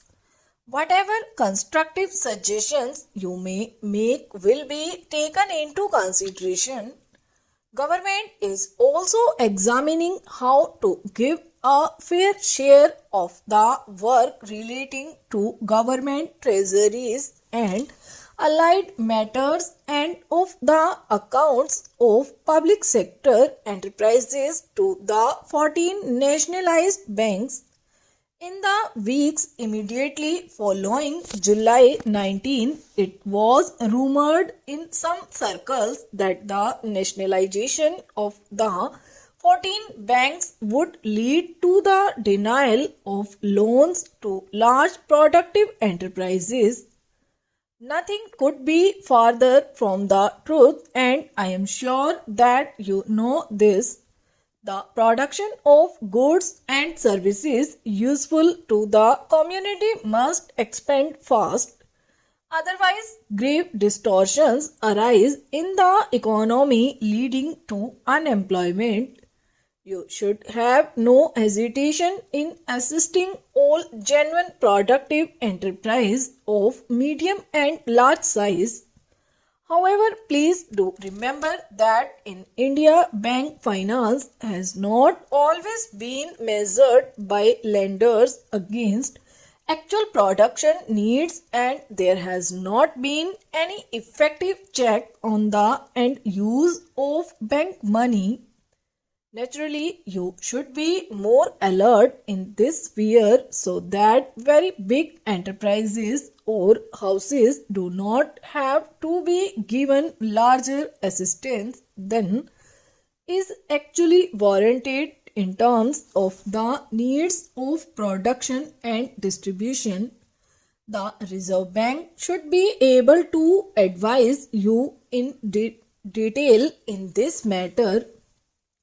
Similarly, in lending against shares and commodities, you would be well advised to be vigilant so that allegations of cornering of shares or of goods in short supply for unsocial purposes with bank money do not arise. The devices to ensure this are matters of detail which for the present with the advice of the Reserve Bank you should be able to work out. There are a few other points to which I should like to draw your attention.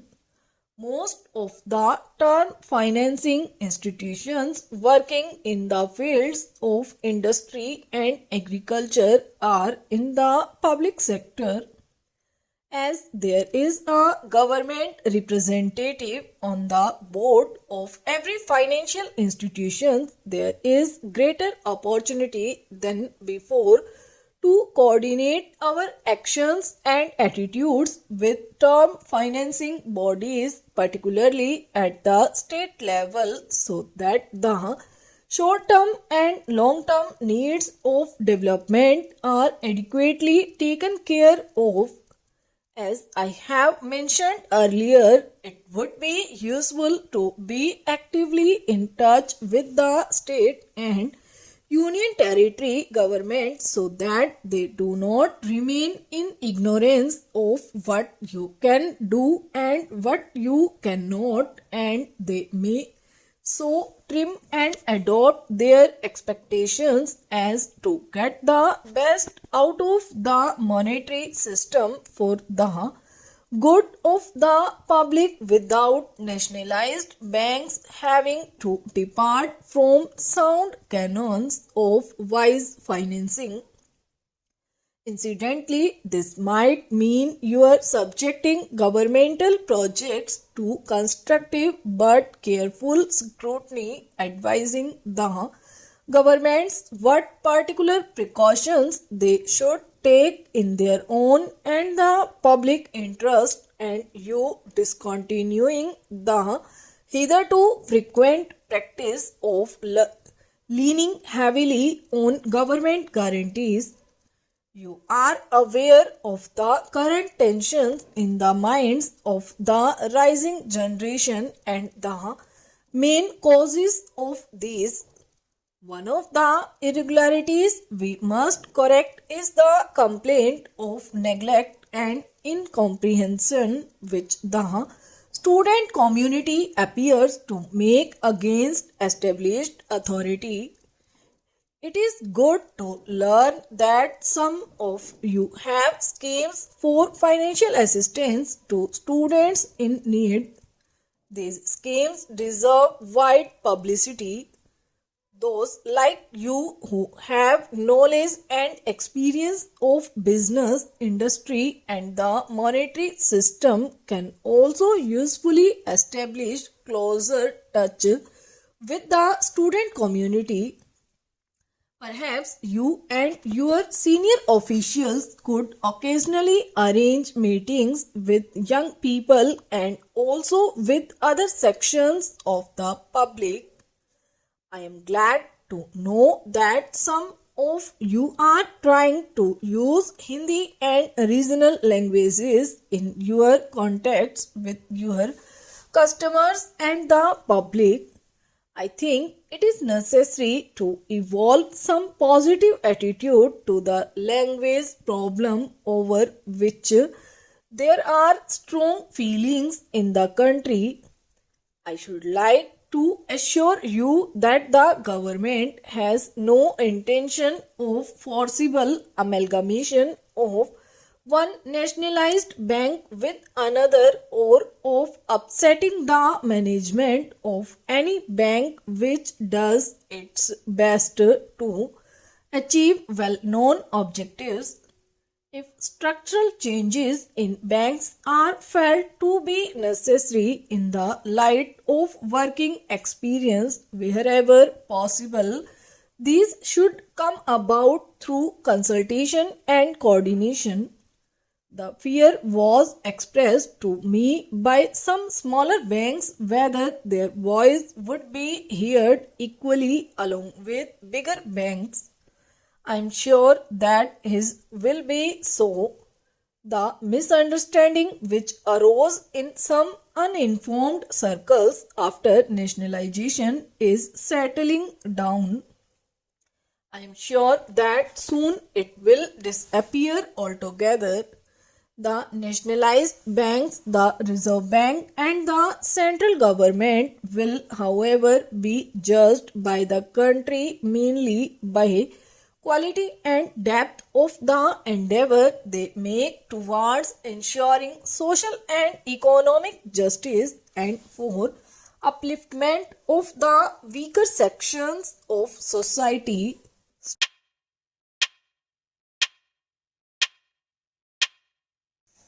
Let me at the outset extend my heartiest congratulations to the recipients of the President's Police Medals for Distinguished Service. I commend you for your dedication and devotion to the cause of nation security and effective policing. I would also like to offer my heartfelt condolences to the families of your brave colleagues who sacrificed their lives in the service of the nation. I give you my assurance that our government will spare no effort to ensure that their needs are met and their futures secured. As I addresses you all here today, my mind goes back to some of the key issues I had raised in the same conference last year. I had spoken of the challenges facing the police forces today of equipping the police forces with the necessary material and intellectual resources to meet these challenges, of the need to generate professionalism, honesty, integrity, and efficiency in the police, of the need to improve the public image of the police whereby a policeman can be seen as a friend of the people, of addressing the honesty, integrity, and efficiency in the police, of the need to improve the public image of the police whereby a policeman can be seen as a friend of the people, of addressing the material needs of policemen, particularly of those at the cutting edge grassroots level, and of reforming the police system so as to make it a more effective and human organization. Periodic conferences like this are a good occasion to reflect on the progress made in achieving these goals.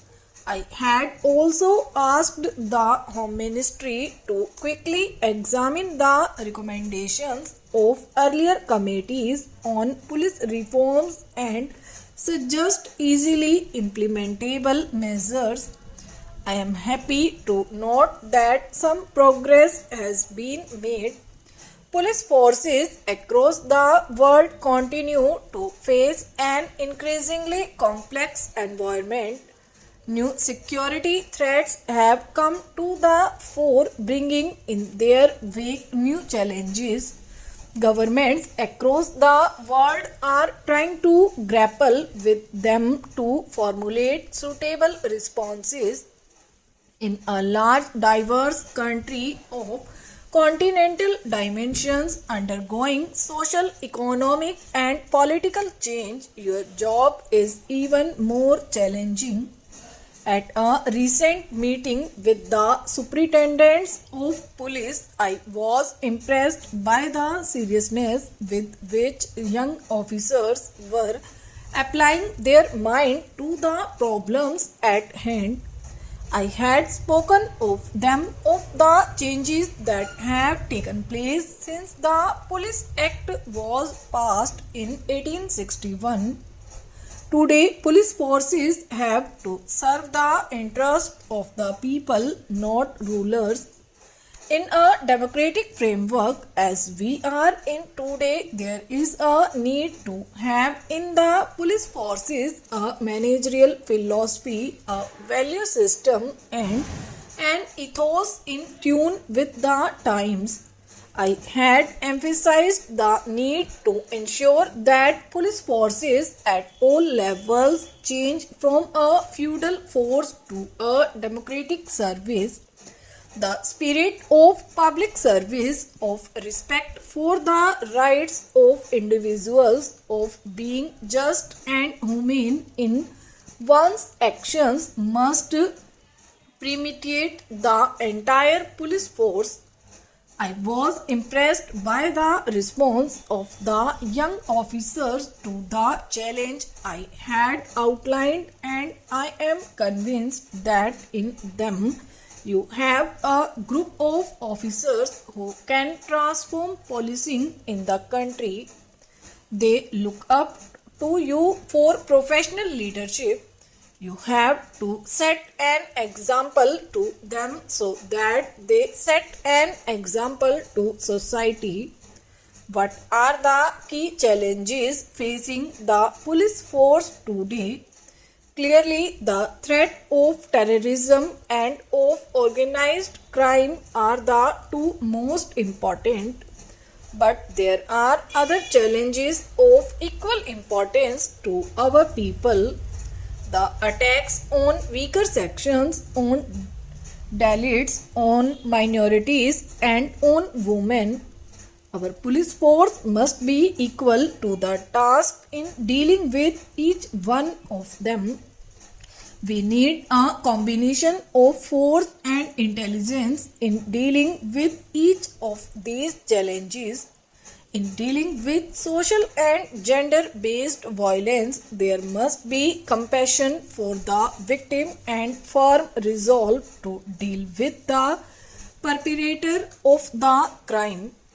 I call upon you to devote particular attention to crimes against all vulnerable sections of society, such as members of the scheduled castes and scheduled tribes, women, children, and senior citizens. With economic progress, some of the fault lines in society have also become wide. This has brought additional responsibility on the police forces to ensure that law and order is maintained and no segment, no matter how meek, is oppressed. It is true that on account of a variety of factors, the fruits of developments have not reached certain sections of the society. The government is committed to providing equal opportunity to every community and every section of the population. The police must also be viewed as a fair, efficient, and honest service. The people must have confidence in your professionalism while instilling fear in those breaching the law and threatening the security of the country. The police at the same time must be perceived as friends by the law abiding common citizens. I have repeatedly said that no grievance, real or imaginary, can justify resort to terror, violence, or any other anti-social activity. Democracies provide legitimate means to express dissent.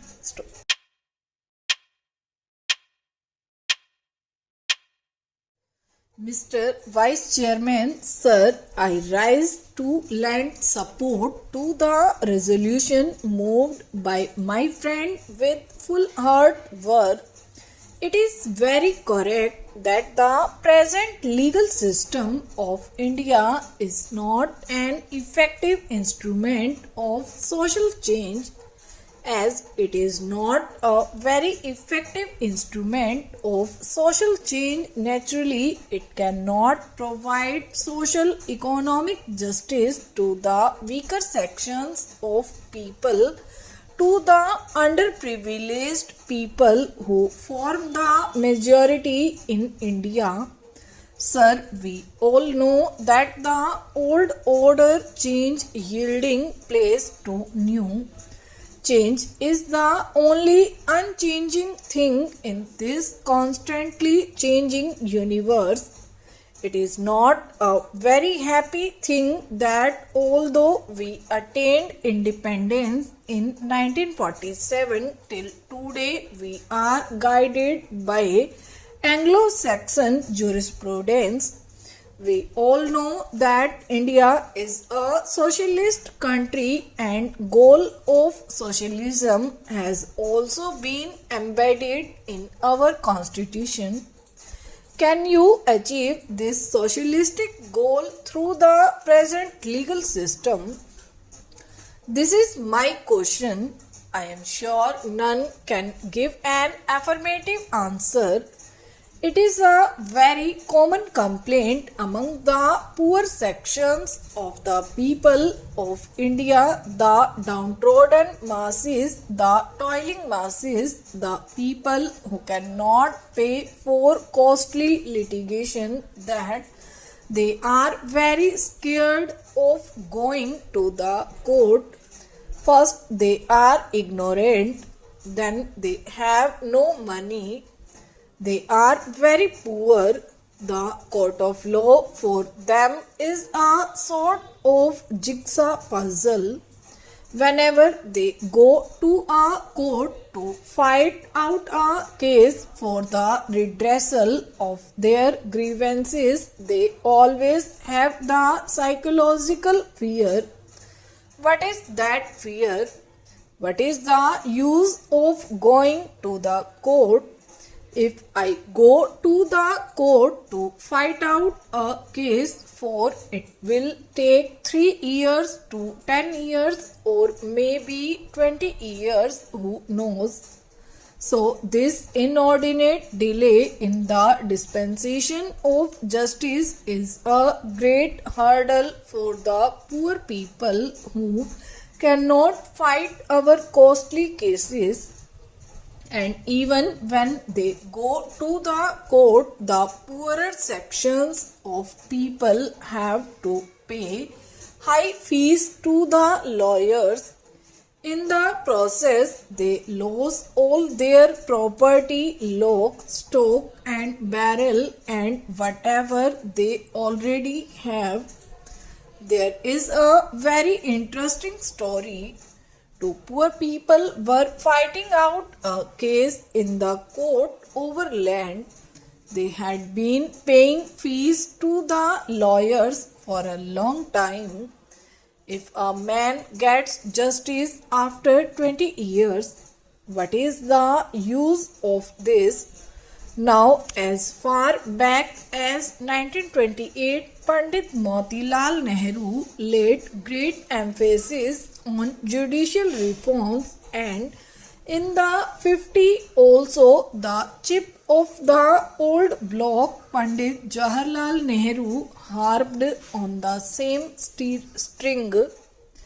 Now when people go to the court day after day, they have to wait and wait because some of the people do not know the actual procedures. Some people are afraid of sentiment that these courts are meant for the rich people, for the affluent section of the society, for people with money and fortune, and it is not meant for the poor. If we introduce this sort of judicial reforms by appointing a commission by which this sort of misgivings and apprehensions are totally removed the minds of the poor people of India, the earlier is done, the better it is for our country.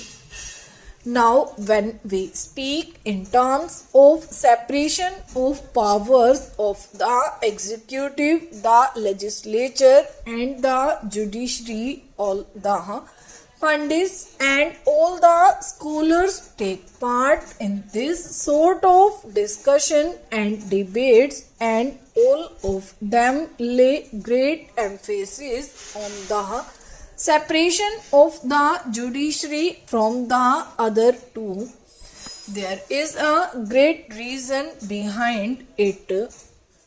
It is very important to know that the judiciary must be kept separate from the executive and the legislature.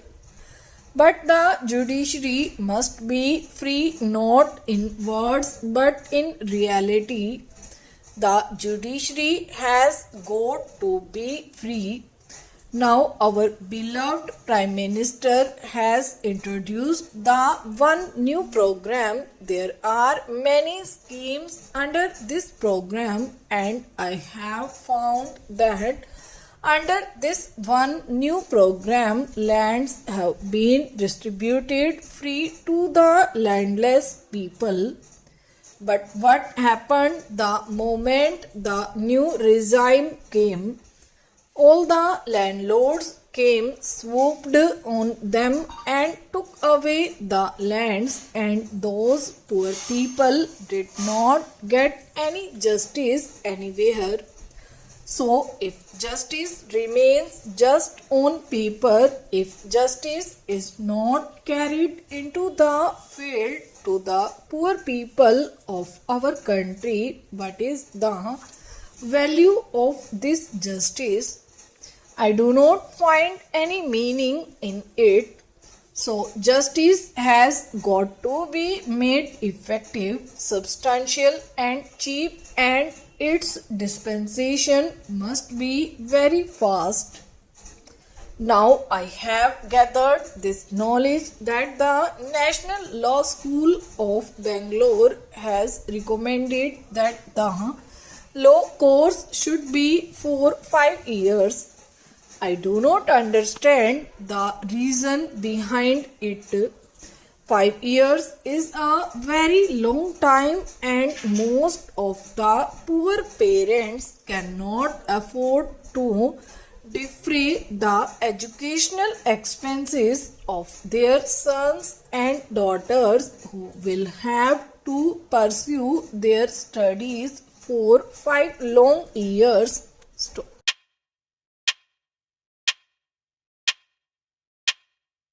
At the outset, I would like to join my colleague, the Honorable Raksha Mantri, to pay tribute to our Jawans and officers who valiantly defend our borders. I also express our nation's deep gratitude to the men and women in uniform who helped in rescue, relief, rehabilitation and reconstruction in the wake of a variety of natural disasters. The humanism and efficiency of our armed forces in responding to the tsunami disaster, to floods in various parts of our country, to cyclones and earthquakes, especially the recent quake in Jammu and Kashmir, have made us all proud of our gallant armed forces.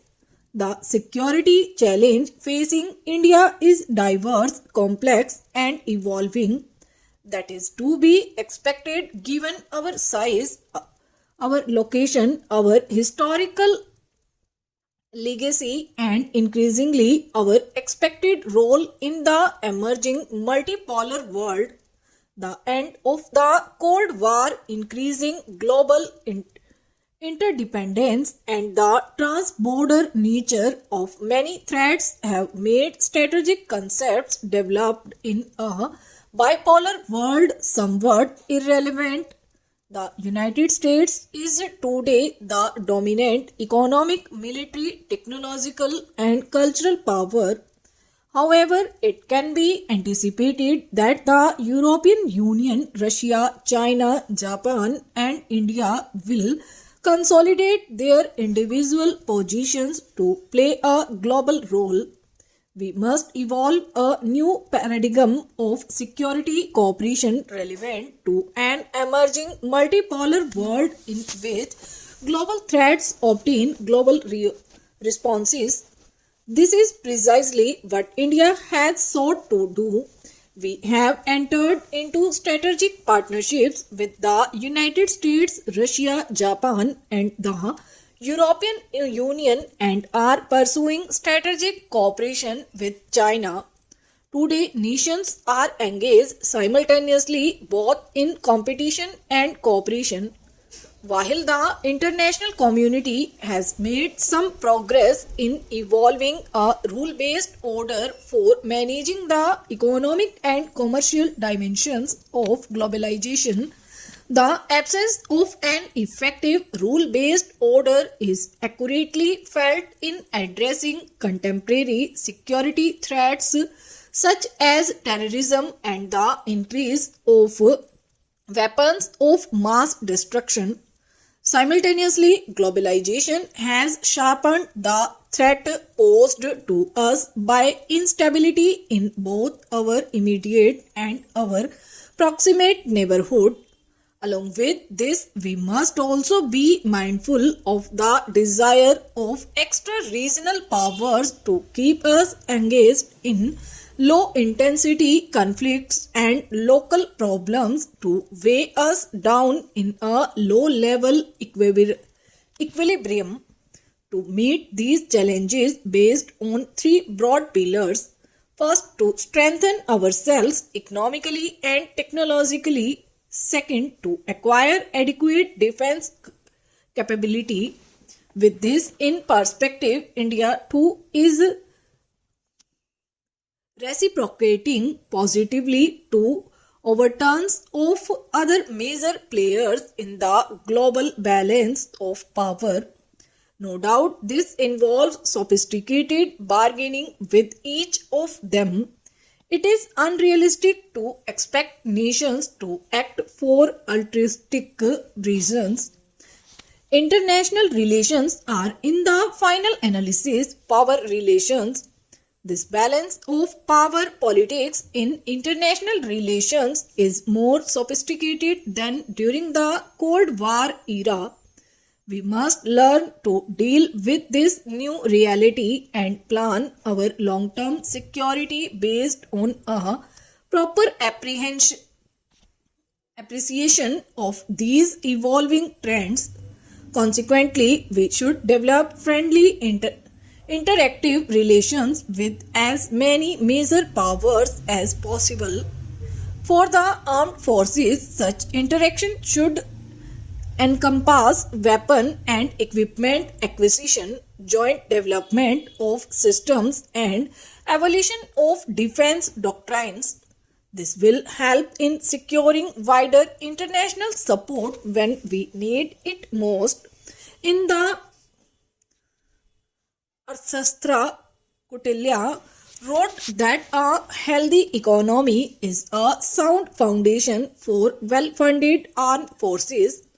From the strength of the treasury, he said, the army is born. But it is not only for fiscal reasons that the health of our economy is important for our national security. A healthy, growing, and stable economy in itself enhances security.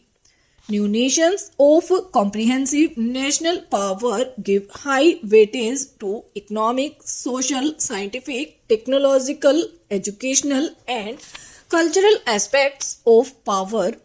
Military strength alone no longer guarantees a nation's security. Knowledge, power, and economic capabilities are equally important. I am sure that our defense community recognizes that economic progress has enabled accelerated equipment modernization. Today's international climate enables us to draw on world financial flows for development and to offer our skills in exchange for other countries outsourcing services and manufacturing of India for mutual benefit. Our armed forces have always been assured that our government will never shy away from finding funds for our defense requirements, and I endorse what the defense minister he said in his address.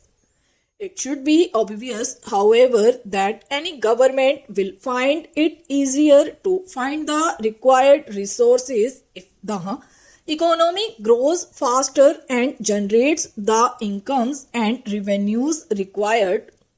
If our economy grows at 8% per annum, it will not be difficult for us to allocate about 3% of our GDP for our national defense.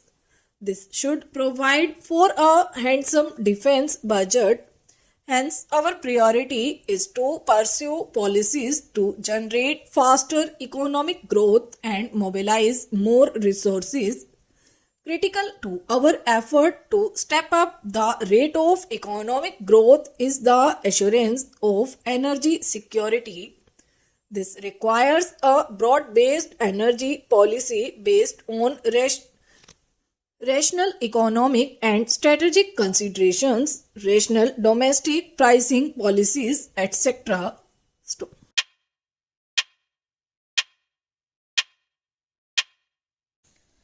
I am very happy to welcome you to this festival whose foundations were laid last year. That was, as you will remember, the first occasion when students from many universities and from every corner of India were invited to participate in activities covering many aspects of their cultural needs. Today, I see almost twice the number of students participating in the festival. Last year, there were 700 students from 26 universities, but today the number is double and there are 1300 contestants. I do not know why a few universities have failed to participate, but I hope that when next year the festival is held, no university will be missing. When I spoke to you last year, I stressed the need of looking at the problem of students with sympathy. I had pointed out that even if occasionally there are manifestations of unrest among students, we should not adopt a negative attitude but offer positive and constructive suggestions for diverting the energies of youth into creative channels. This was the spirit in which the youth festival was organized, and in speaking to the youth I had said, there has been much criticism in recent times of our present day youth. You will all agree that there have been instances of indiscipline and lack of ideals which are a cause for regret and shame. Steps must be taken to check these evils, but this cannot be done by mere commands or exhortations. We must find out the causes of such unrest and take steps to remove them. I am convinced that if the young are at times restless and turbulent, it is not due to any intrinsic defect in them. Their restlessness is largely due to the fact that they do not have enough channels for the expression of their youthful urges. The problem of discipline must be looked at from the point of view of proper utilization of the abundant energy of youth. If youthful urges and energy are canalized and fields are found which will utilize all their enthusiasm and devotion, there will be little occasion to impose restrictions from above. Discipline must be achieved by giving proper direction to the energy of the youth and not by suppression. I expressed their views last year and would do so again today. I am convinced that if we are to find a satisfactory solution of the problems, creative openings on an increasing scale must be offered to them, and we must treat their problems with sympathy and imagination. While I hold to these convictions as strongly as before, I feel that I would be failing in my duty if I do not draw your attention to another aspect of the situation. I must say with great regret that I have been shocked by certain manifestations of student activity during the last few months. They have been such that I have felt that my views on the problems should be expressed with even greater clarity and firmness. I confess with deep regret that the behavior of a section of the students has disappointed my hopes about them. What happened recently in Patna and Allahabad makes me ashamed. Demonstration of violence and lawlessness had been exhibited by a group of students which I am sure you will all condemn. It is said that the incidents in Bihar were due to some general grievances of the people against the state government. Even if this is true, it does not offer any excuse for what the students did. I concede readily that people have a right to represent about their grievances, and if anything is wrong, it is the duty of the government to rectify it. Nothing can, however, justify the line of action adopted by some students in Patna. If there were the complaints of the general public, it was hardly proper for the students to make themselves their agents. If students had any special complaints, they should have placed these before their principal, and the principal, if he thought it necessary, could have referred them to the government. In no case had the students the right to take the law into their own hands and organize a campaign against the government. Their action led to general hooliganism and violence, a conduct totally unworthy of the students.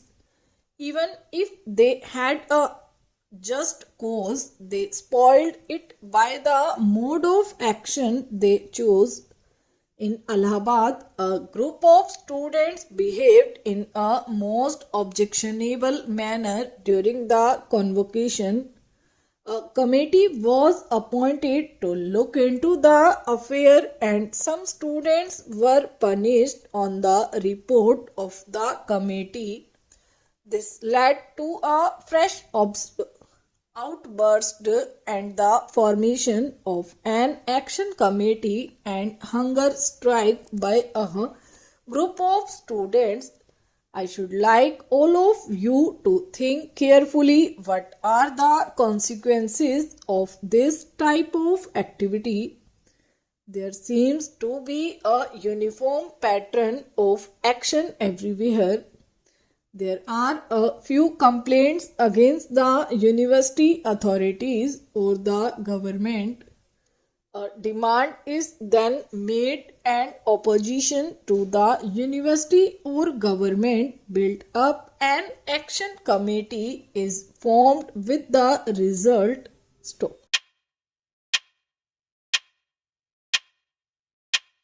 It is particularly appropriate that in this year of Mahatma Gandhi's centenary, the Patel Memorial Lectures should be devoted to the study of some aspect of his life and thought.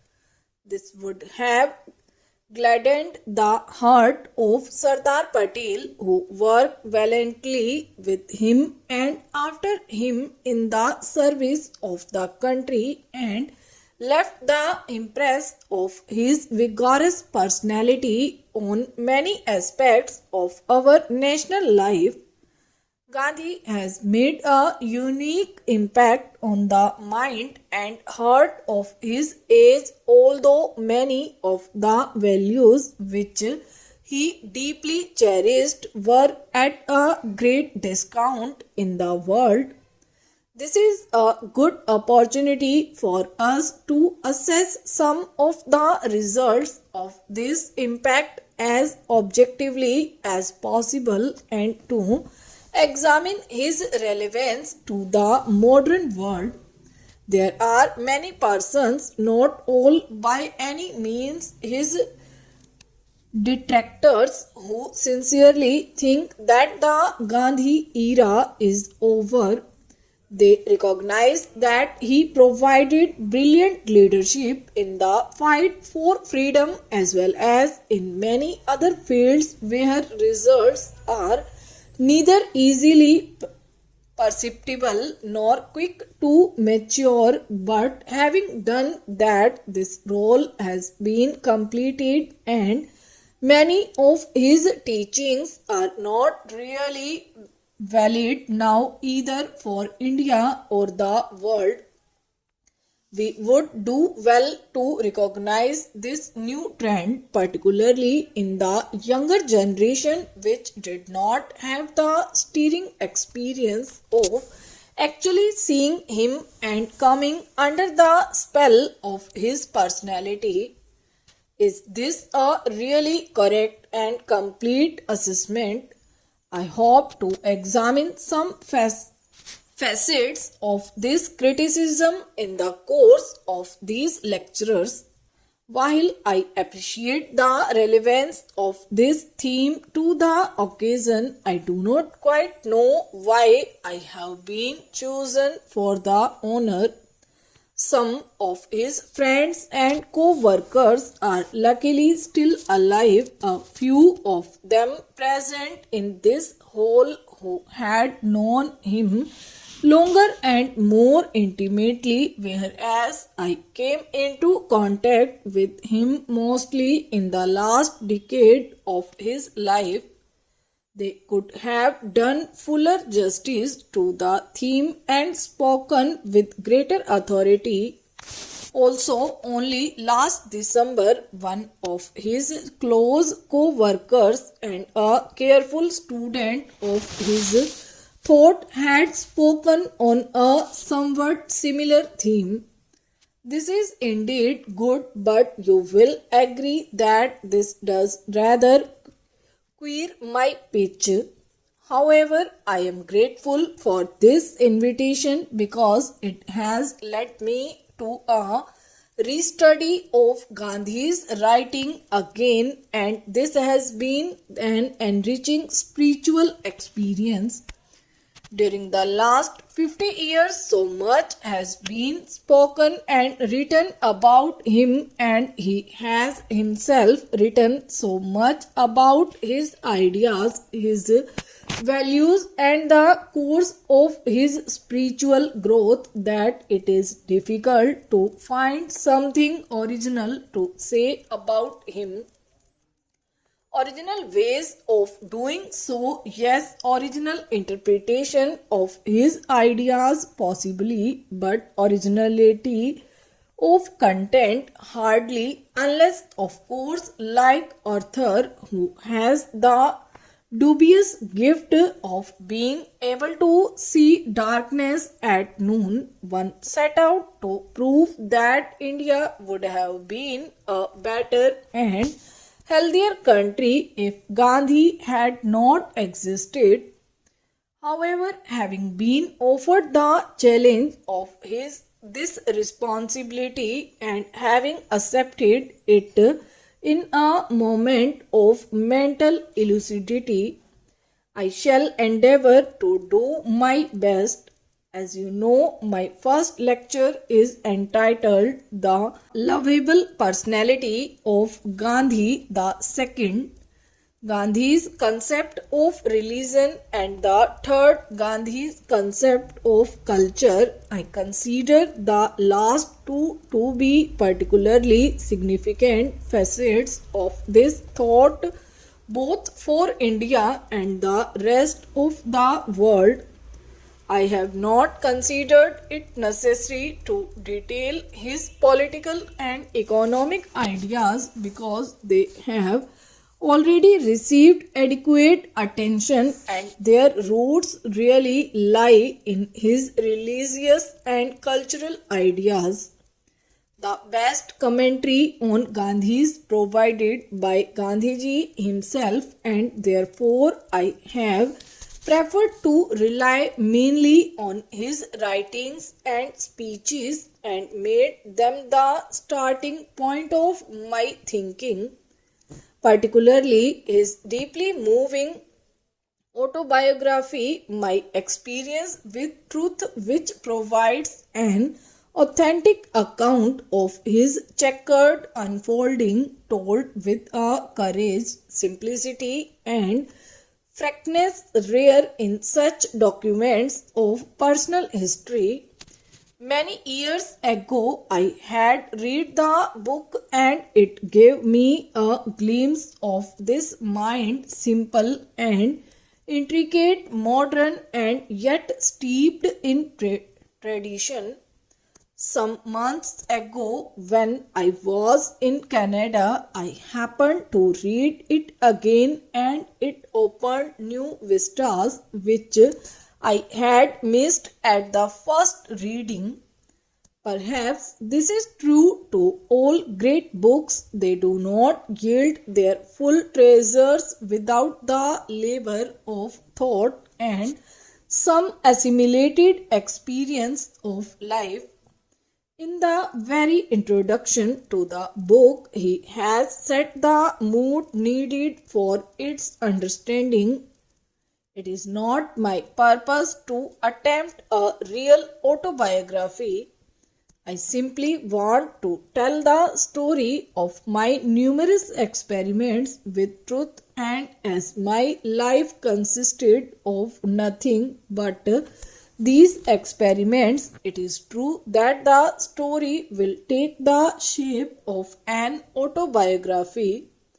I believe, or at any rate flatter myself with the belief that a connected account of all these experiments will not be without benefit to the reader living in any part of the world.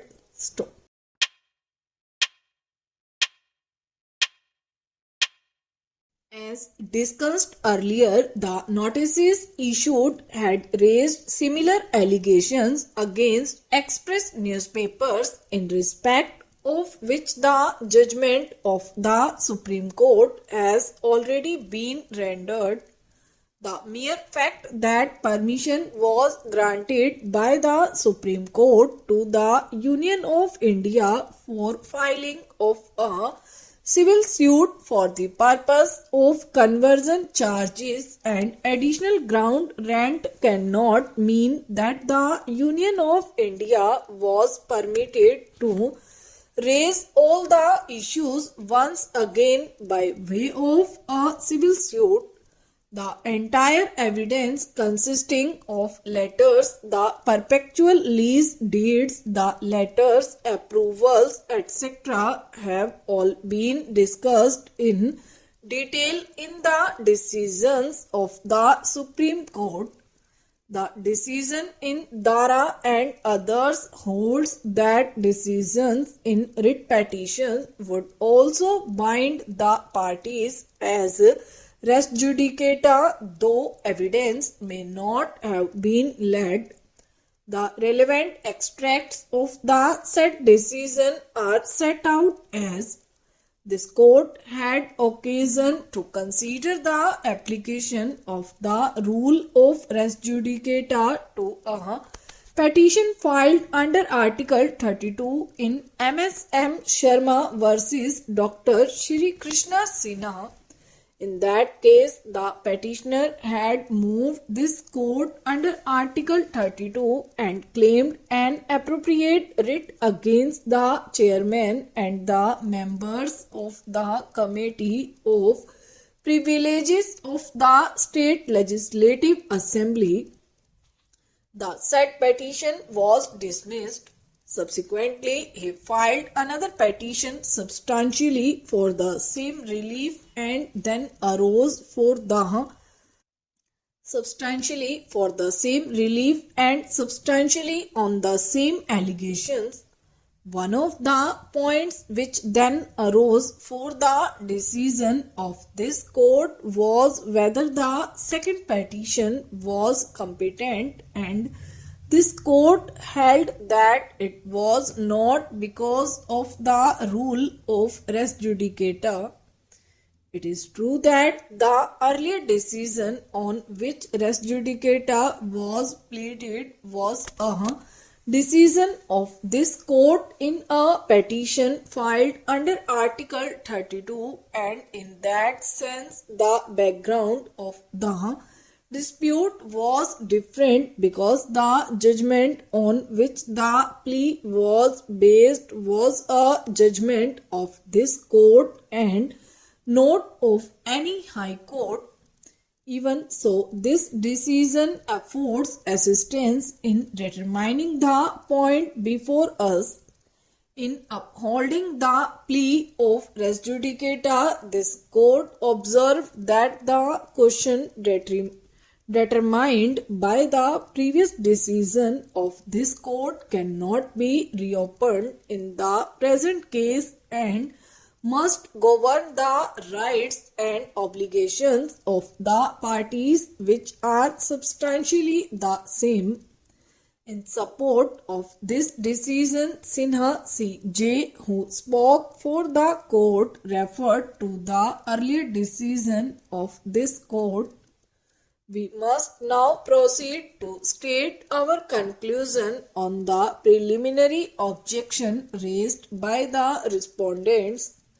We hold that if a writ petition filed by a party under Article 226 is considered on the merits as a contested matter and is dismissed, the decision thus pronounced would continue to bind the parties unless it is otherwise modified or reversed by appeal or other appropriate proceedings permissible under the Constitution.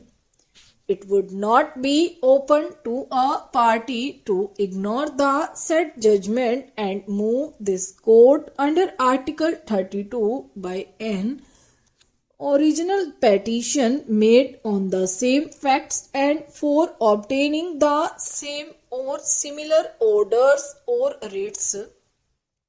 If the petition filed in the High Court under Article 226 is dismissed not on the merits but because of the laches of the party applying for the writ or because it is held that the party had an alternative remedy available to it, then the dismissal of the writ petition would not constitute a bar to a subsequent petition under Article 32 except in cases where and if the facts thus found by the High Court may themselves be relevant even under Article 32. If a writ petition is dismissed in initially and an order is pronounced in that behalf, whether or not the dismissal would constitute a bar would depend upon the nature of the order. If the order is on the merits, it would be a bar if the order shows that the dismissal was for the reason that the petitioner was guilty of laches or that he had an alternative remedy. It would not be a bar except in cases which we have already indicated. If the petition is dismissed in initially without passing a speaking order, then such dismissal cannot be treated as creating a bar of res judicata. It is true that prima facie dismissal in limine even without passing a speaking order in that behalf may strongly suggest that the court took the view that there was no substance in the petition at all. But in the absence of a speaking order, it would not be easy to decide what factors weighed in the mind of the court, and that makes it difficult and unsafe to hold that such a summary dismissal is a dismissal on merits and as such constitutes a bar of res judicata against a similar petition filed under Article 32. If the petition is dismissed as withdrawn, it cannot be a bar to a subsequent petition under Article 32 because in such a case there has been no decision on the merits by the court.